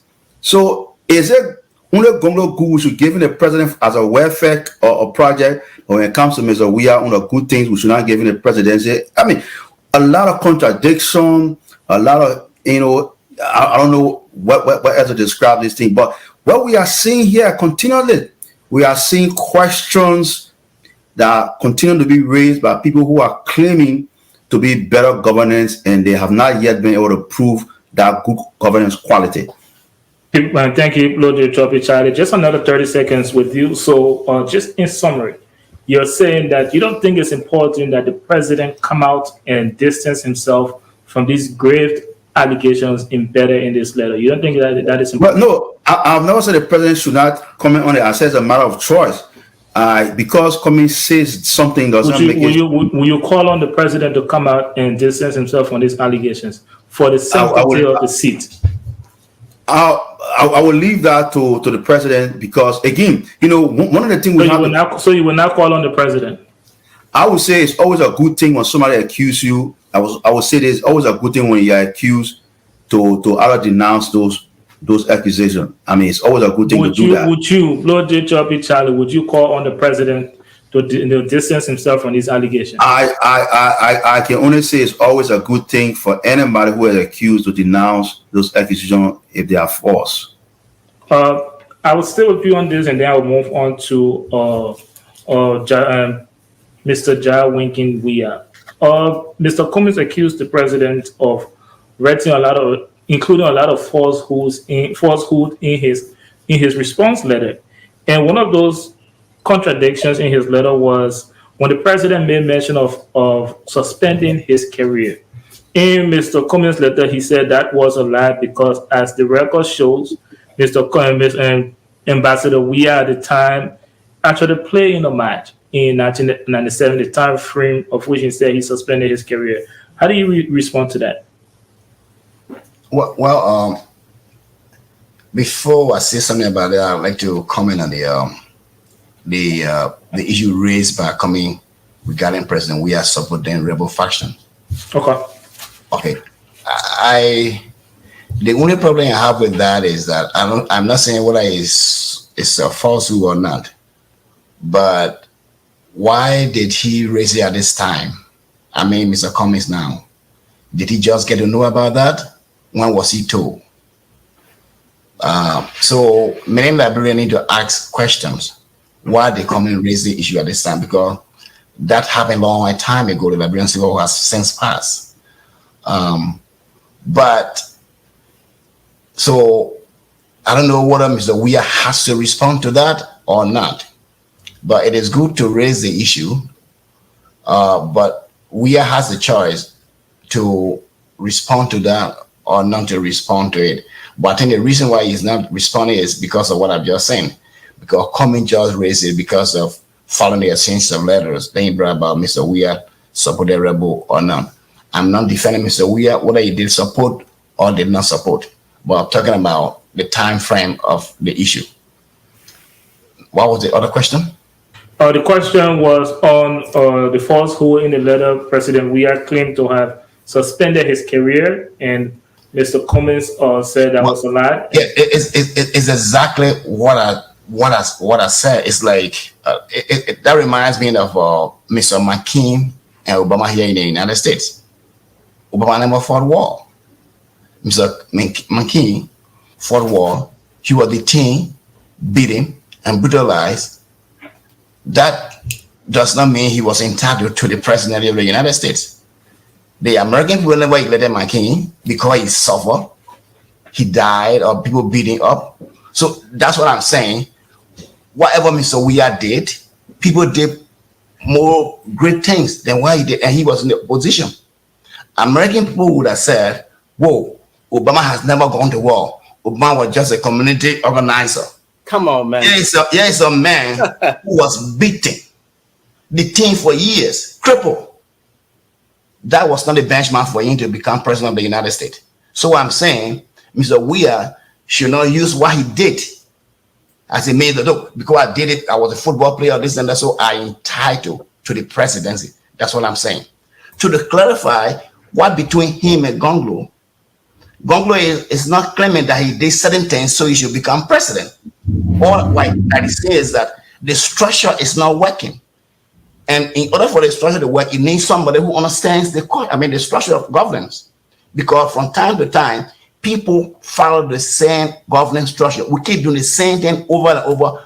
We will not get different results. We'll get the same result. That's the difference. Thank you very much. Let's move on to Bobby Mitchell Crawford. Respond to Mr. Jawaharlal Weah claim. Why is Cummings bringing these things up now? Why not before? In Liberia, they can say, when blind men say, I come in chunk you, they already got the rock in their hand. President Weah will put all this to rest. because that's a sweeping allegation. It is. You know, character assassination, if I may put it lightly, that's something that impugns on his character. So if a major political figure in the president, Alexander Cummings, will come out and accuse the president of Liberia, say, look, you say you're a man of peace, but I know for a fact that you can't dispute this, that you sympathize with a warring faction that was part and parcel to bring in disharmony to the Republic of Liberia, that brought about a civil strife. That's the sweeping allegation that the president is supposed to address. And he decided to keep quiet. And to blow just assertion that Mr. Cummings exhibits dictatorial tendency when he provoked a discussion on Mr. Weah temperament about peace and governance, and he solicit a response from the president, that dictatorial tendency. Come on, man. It is part of a political tapestry to engage in intellectual exchange, especially on issues that affect the country. So when a leading opposition figure raises an issue of that nature and he expects a response, that is not being dictatorial. Survey 101, dissent is a higher form of patriotism. If I disagree with you, no matter what my disagreement or no matter how pungent whatever I read or whatever I espouse is, it contributes to the vibrancy of our nation. That has nothing to do with me being emotional. That has nothing to do with me not liking what you do. So to assert that Cummings was angry, he had the dictatorial tendency to solicit a response from the president, I think it's politically disingenuous to even speculate that. It is wrong. I would expect the president at this time to accept Mr. Cummings' invitation to a public debate so that the Liberian people can be served, so the Liberian people can put the argument to rest. And to Jawinki, we are pointing about Mr. McKean. Mr. McKean could boast and tell Obama, where were you when my plane was shot over the seas of Vietnam? When I'm trying to fight for the restoration of democracy in Liberia, where were you? I mean, in America, you see, people at a point in history appear at a different time. So it's all part of the political game. It's all part of our political history of this great conversation about making Liberia a great country. So if you had the opportunity at the to effect change, that doesn't discount the fact that whoever came before you doesn't have a right to do something or say something or to criticize you. If anything, the Liberian people have been generous to upon.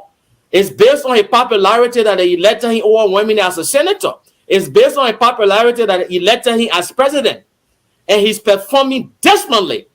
That's why we are criticizing today, not because we hate him. We love him. That's why we rewarded him. And now he's screwing up. That's why we're making noise. So it is not an excuse to say, "Just shut up because I love you before." Okay, let's move on to Blue J Choppy Charlie. Let's stay on that issue. Mr. Cummings ran against President Weah in last elections, and he did not bring up any of these allegations found in the letter. I want you to respond to that. But in addition to that, I want you to respond to this statement in the letter, Blue J. I do not believe you, that is President Weah, or anyone else who did, and visited with victims in the Buduburan and other refugee shelters now deserve more than any other Liberian to be awarded with the Liberian presidency. Respond to that, and also respond to Mr. Jawankin's argument that Cummings did not. Why is he bringing up those allegations now? I think that's the whole purpose of characterization of Cummings' response, to shut down debate.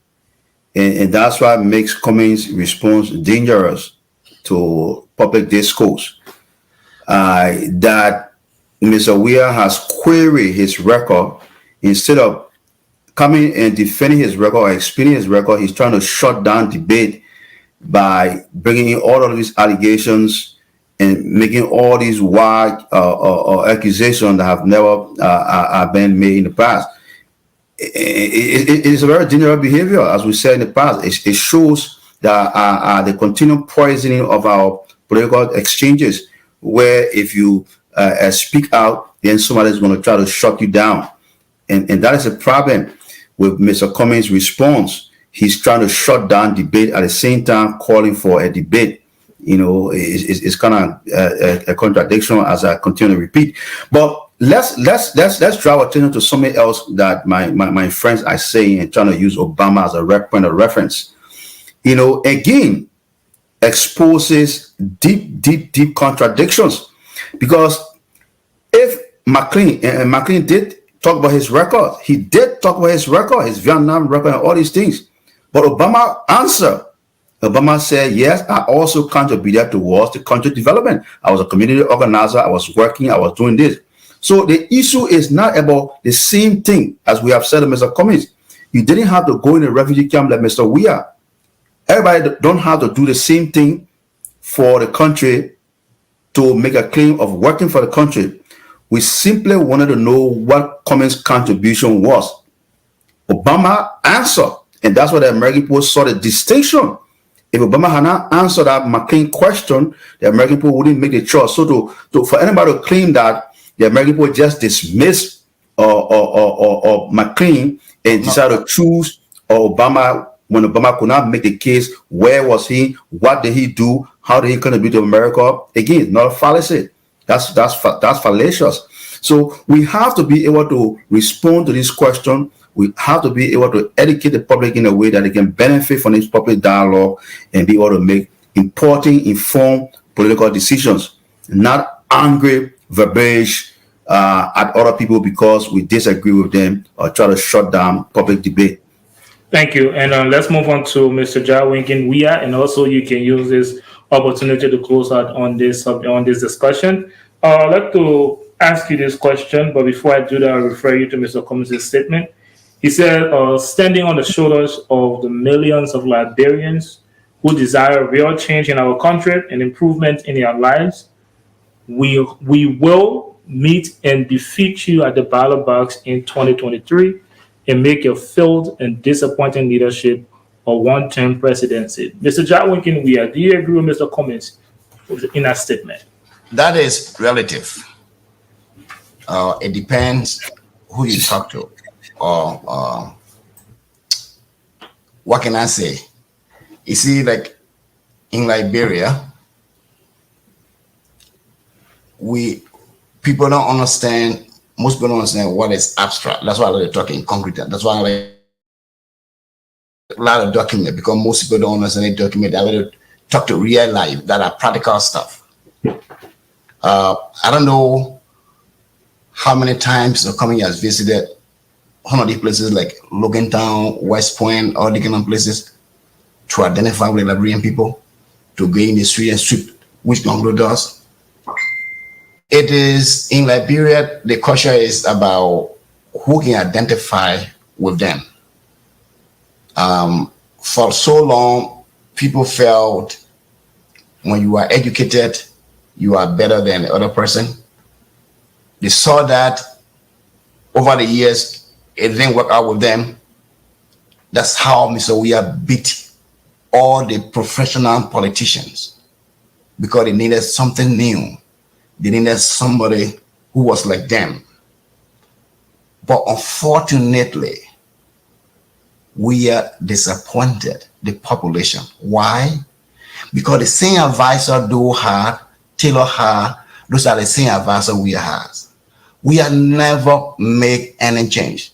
Charles Bright, Emmanuel Shaw, Archibald Bernard, all these people when we were in school, D12, we saw all these guys around when they was in power. The worst thing about that is, as I said, the problem in Liberia, it doesn't matter who comes to power, but unless the structure changes, we should do away with the idea that because you are president, like for instance, if you were to, I wrote somebody when I was running my organization, just somebody, the police director, well, today he's honorable. Even though I said that, I said you. They say, was it their respect? They have so many things. So you need a kind of presidency, as I said, to change the kind of mindset. Because everybody is honorable.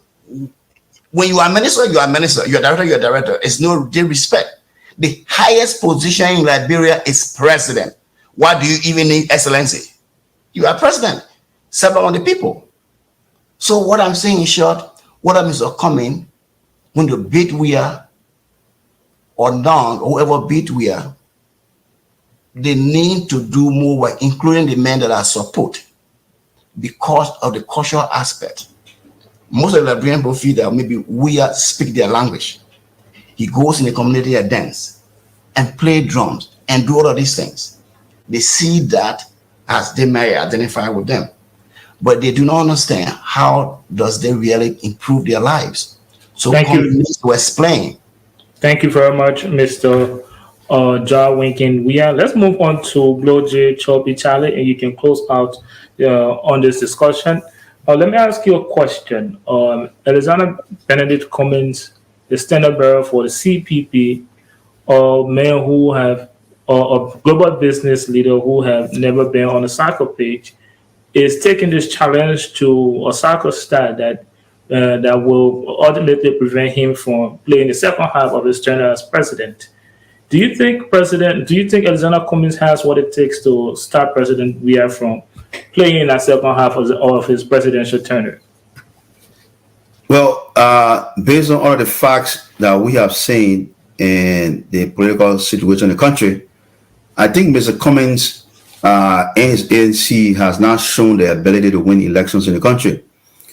Any reasonable person studying the Liberian theater will see that there's a big gap, a strong disconnection between the Cummings camp and the Liberian experience. For whatever reasons, that connection has not been made. And there is a presumption from the folks in the Cummings camp, that feeling of elitism. And we'll talk about elitism, that feeling that we are above everybody else is wrong. There's no openness to corrections. There's no willingness to unlearn some of the things that they have learned. And we have to understand corporate governance is different from political governance. More so, Liberia governance. Liberia as a country struggling for development.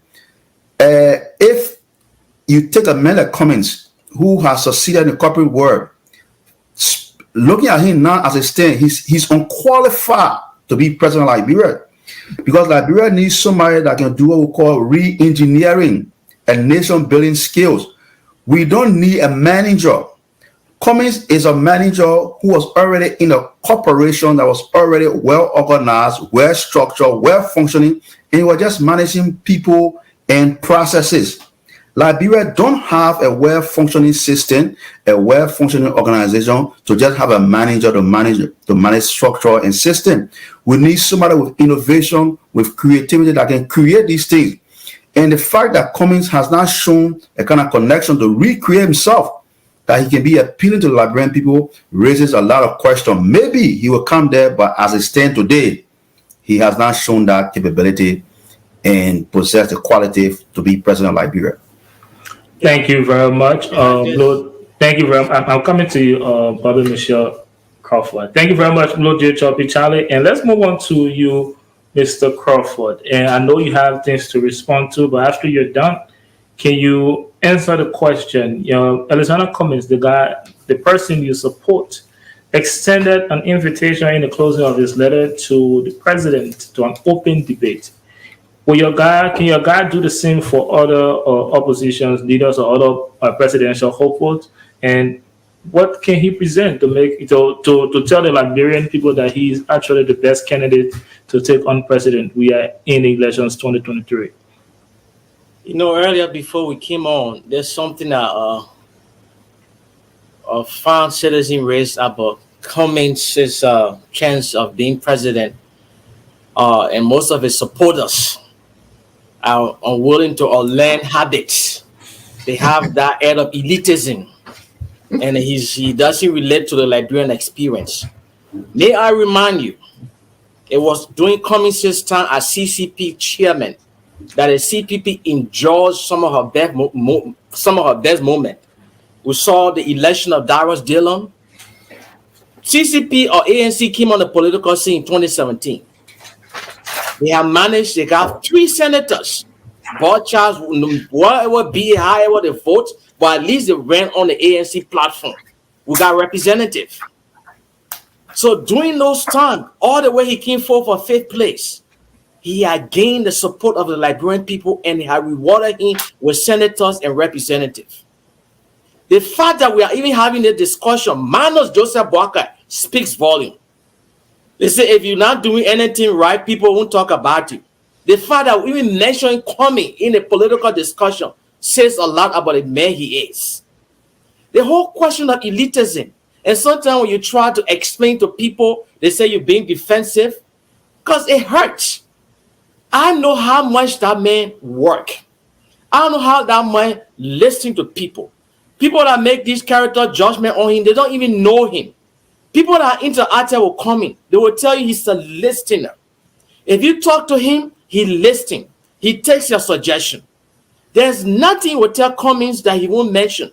He travels across the country. You know, there may be people within the ANC that Bobby Crawford I have encountered. I'm not gonna lie. They can be headstrong, but that's part of the political experience. But that doesn't take away from the fact that we have a good candidate. That doesn't take away from the fact that he has a message and a plan for Liberia. And every opportunity he's given every day, he talks about it in action and in words. The African Cummings Foundation, I said it earlier, is the single most profit contributing to Liberian development, besides the STEM school. And the only one that was operated by a Turkish company. He has the STEM school, the only science school that Liberia has. He has contributed over 250,000 raw United States dollars towards social service program in Liberia. And he continues to do that today. Every opportunity that he has, he's willing to help Liberians. The United Party that boasts of being the largest political party, all of their lawmakers have somehow compromised. From the Vernon Sharma to the Lrtn TRG, all of them. Edwin Snow used to be a United Party steward. Today, he's everywhere. Corruption King Kong, he went in bed with CDC. It is only Liberty Party and a few ANC representatives, now the collaborating political party lawmakers that are in that house. So if you say the man's a political novice, he doesn't understand the political space, then how come his platform are being used to elect scores of representatives and senators? Are there suggestions? Are there, things that we can do to tweak, our message? Of course, we welcome that. Thank you very much. Men don't understand. Thank you very much for. Liberian men say you don't understand Liberian politics. That means you don't understand. Mr. Crawford, thank you very much. Tribalism. It's a euphemism for you not understanding the cronyism that exists in the country. What do you have to understand about a unitary state that has a budget of over 500 million? What do you have to understand about a country that the electricity bill is 40%? What do you have to understand? Bobby Michelle Crawford, thank you guys so much for your contribution. I'm very sure the audience and the ultimate Horizontal will agree that this has been a very intriguing conversation.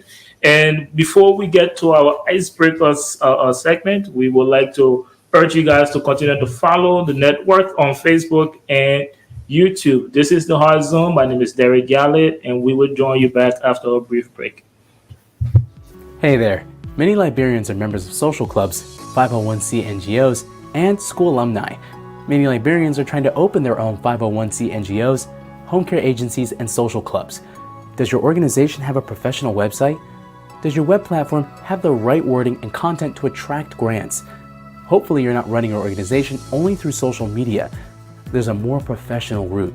You need an online space where you can craft a positive message about your organization, making your home health agency more credible, which will increase your chances to receive grants. We'll build you a responsive platform for 501c organizations, healthcare agencies, and other types of organizations.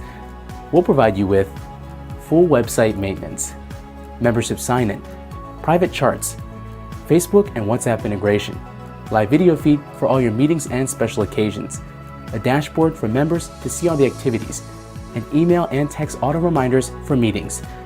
We'll build with donors and 501cs in mind, and will help you solicit grants and automatic membership due collections. Building you this amazing platform will only be a membership fee of $19 a month. Call or email us now. let's upgrade your website. Home health agencies and small businesses, you owe it to your company to project the best image possible, and we can make it happen. Visit www.tiamit.com or call 215-966-8679. Ask for Tommy. Welcome back to the Hard Zone. My name is Derek Iyale, and this is the Liberia Radio and Television Network. And we would like to say thank you so much for continuing to follow us and supporting this show. And you can continue to do that through Facebook and YouTube. This is the final segment of the Hard Zone, and this is where we like to call it the icebreaker, where we have our panelists back on the screen, and they will just, it's a topic to just melt down from all of the political tension. As you know, today our focus lens were on the political space in Liberia.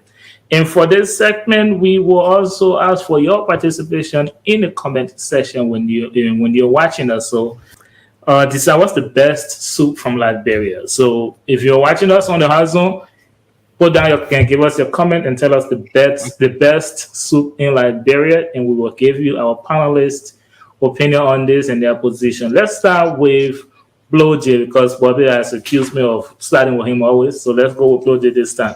What is the best soup in Liberia? I don't know about best, but I think I can try with most popular. Best is difficult though. Because most of these soup man are very great. But I think the most popular soup that many people eat in Liberia is palm butter. While they're eating in Liberia across the country, is palm butter. Is it the best or while they're eating? That's what I say. We're talking about the taste. I mean, yeah, for me, I have. What's your favorite soup, Blue Jay? Every soup that your favorite soup. I don't have one soup, man. But cassava is good. Tabaki is nice, greens, whatever. I mean, so yeah, it's difficult for me. Blue Jay, any day the country or how they will enjoy themselves. But no. Actually, for me, I don't eat a lot of Liberian dishes because I eat very less or no spice, and most of the time Liberian cook spice, except it has to be a special dish. So most of the time, I really don't eat Liberian dishes. I like to eat it, but I don't. Well, you're going with pambodo, right? I'll say because of the popularity of it. Because they're going to be in the comment section, though, just so you go with pambodo. Yeah, I'll go pambodo. Let's go to you, Bobby Mitchell Crawford. What is the best soup in Liberia? That is so unfair, man. That is not me. I know this is so not right because all of the Liberian dishes are awesome, but if you would think the one that is more expensive would be the best, and that's tabagi. To prepare tabagi is very. I mean, you know that you have to get the dry meat and dry fish and all those dry stuff is expensive. But I prefer ray or potolo green with high boni. Yeah, but tabagi is. But we talk about red or potato green, the taste scheme and mustard. I know. When they cook that fish, then you know what happened in Japan. Hey, put it all inside, man. You imagine. With all the yama inside. Yeah. Feed it all. With Marco for real. You know what I mean? Labapito. Come on. Tell somebody. Yeah, but let's go to you, Mr. Jawinkin Weah. Well, I don't know about popularity, but my favorite soup is pambodo, and myself I can really prepare it as well. Yeah, I will not be surprised because everyday soup. I guess the breaking news, Blue Jay and Jawinkin, we agree on something. No, but for Jawinkin part, don't be surprised. I mean, look. If you go to Kipamos or in a global country, right, you a giver. That's why I don't like Pamoda again. Yeah. You go to the every day. Just imagine the same soup. How can you eat the same soup every day? If you pass the man, my man, look, if I eat Pamoda, I mean, how you go to the same soup every day? But the same Pamoda core rice is good, yeah, and more than Kasali core rice. You know what it was? I've never seen any other tribe eating their food like that. No, we eat pambodo a lot, but I don't cassava leaf. If I eat it, that really grind my stomach. So I don't like cassava leaf. I eat potato greens, yes. I try to but cassava leaf can me out. But I like raw green and collard greens. If the from Blow J is pambodo, from Mr. Jawinkin Weah pambodo, and the Lord Mayor have been told in person of Bobby Mitchell Crawford is rare or potato green. And I think we're tired of that because he took that rare out of my mouth, and that's I have to go with rare or potato greens. And oh wow, 2-2, right? yeah, it's 50-50 on this one. So that's it. But when you're watching us, continue to leave us your comments on what soup you think is the best soup in Liberia. And at this point, we'll give each panelist a minute to close on the entire program, and then we'll draw the curtain on this episode of the Hard Zone. Let's start with you, Mr. Jawekin Weah. Okay, thank you for the opportunity. I'd like to speak to all Liberians to take this election seriously. Elections has consequences. Whoever we choose will rule the country for the next 6 years. Do not vote for anyone because they give you burger rice or to give you money. What you should think about before you vote for anybody this coming elections? Will that person allow you to earn money? Your own money, I mean, not give. The way we are being run the country is wrong. We call that patronage system. Somebody in power taking your resources and give as though it is their money. It is your money. In order to change our system, you need to take a hard look beyond the obvious. Thank you very much, Mr. Jawekin Weah. You have exhausted your 1 minute. Let's move on to Blue Jay Choppy Charlie. A minute, wrap up on this program for us. Yeah. Okay. So again, it's a good had a good night, and I think from the discussion we had in there, we saw that Mr. Cummings missed an opportunity to rebrand himself. I think all is not lost. Mr. Cummings still have a chance to convince us, the people of Liberia, that he's ready for the presidency. And also to Mr. Gongloe, we need to see his record of corruption, fighting corruption. And then the president, Mr. George Manuel Weah, will be representing Liberia at the United Nations this month, 22nd September. And Liberians will be going out to New York to welcome the president. It's encouraging that all Liberians turn up to see the president and engage with him. Thanks again for the show tonight. Thank you so much, Lord J. Choppy Chadi. Let's move on to Bobby Mitchell Crawford for his closing statement. Derek, you've been a wonderful moderator. You always do an awesome job. Thank you so much. It is a privilege to have me on the platform. To my fellow panelists, I mean, I hold you guys in high esteem. Thank you. You know, whatever you guys say, you know, help tailor my discussion, and I say kudos. I'm happy to be here. But there's something that I wanted to highlight this evening that has to do with the road condition, the Rafi Highway. I know the government of Liberia is doing everything to expand the road to 4 lane, but see, road safety has become a issue. I'm hoping that the Liberian government can provide some street light in the interim. I know street lights are not installed yet because I seen an image either on Facebook about I seen the Jeep that is almost, I don't know that Jeep is ever going to be, it's going to be salvageable, but that's something that is concerning.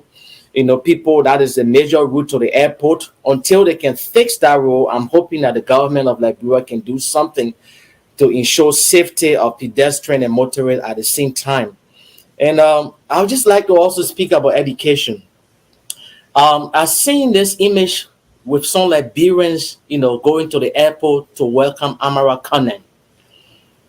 It's okay, but that's, I mean, I was trying to process that image. What is it? To see Amara Kane man that you criticize the alien government.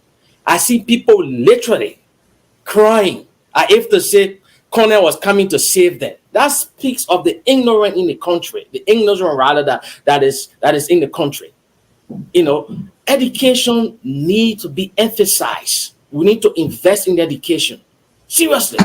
Like I said earlier in the show, there used to be a pilot project that was financed by UNESCO. That's the United Nations Educational Scientific Organization, called IEL, Improving Efficiency of Learning. Those are things that the government should try to bring back. And it doesn't take much. It's just partnership with NGOs.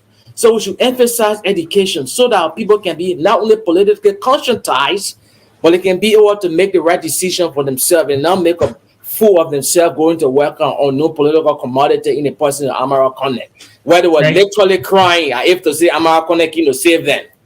It just doesn't make sense. Thank you very much, Bobby Mitchell Crawford. And before I bring this this episode to an end, I would just like to add my CEO and the CEO of the Liberia Radio and Television Network contribution to our icebreaker round. He said the best soup in Liberia is tabagi, but he wants me to add this tabagi specifically from his wife. So he joined you in the comment section to say that tabagi is his favorite, is the best soup from Liberia. But in all fairness, I'm sure the audience will agree that this has been a very, very, very intriguing show. You guys' contributions has always been very interesting. The angles from which you guys speak is very important for the Liberian people own digestions and education as well. So we look forward to another episode. But until that time, I would like to draw the curtain on this episode of The Horizon. Continue to follow the network on Facebook and YouTube. My name is Derek Galley, and thanks to all of you panelists and the production team for yet another episode of The Horizon. We will see you guys later.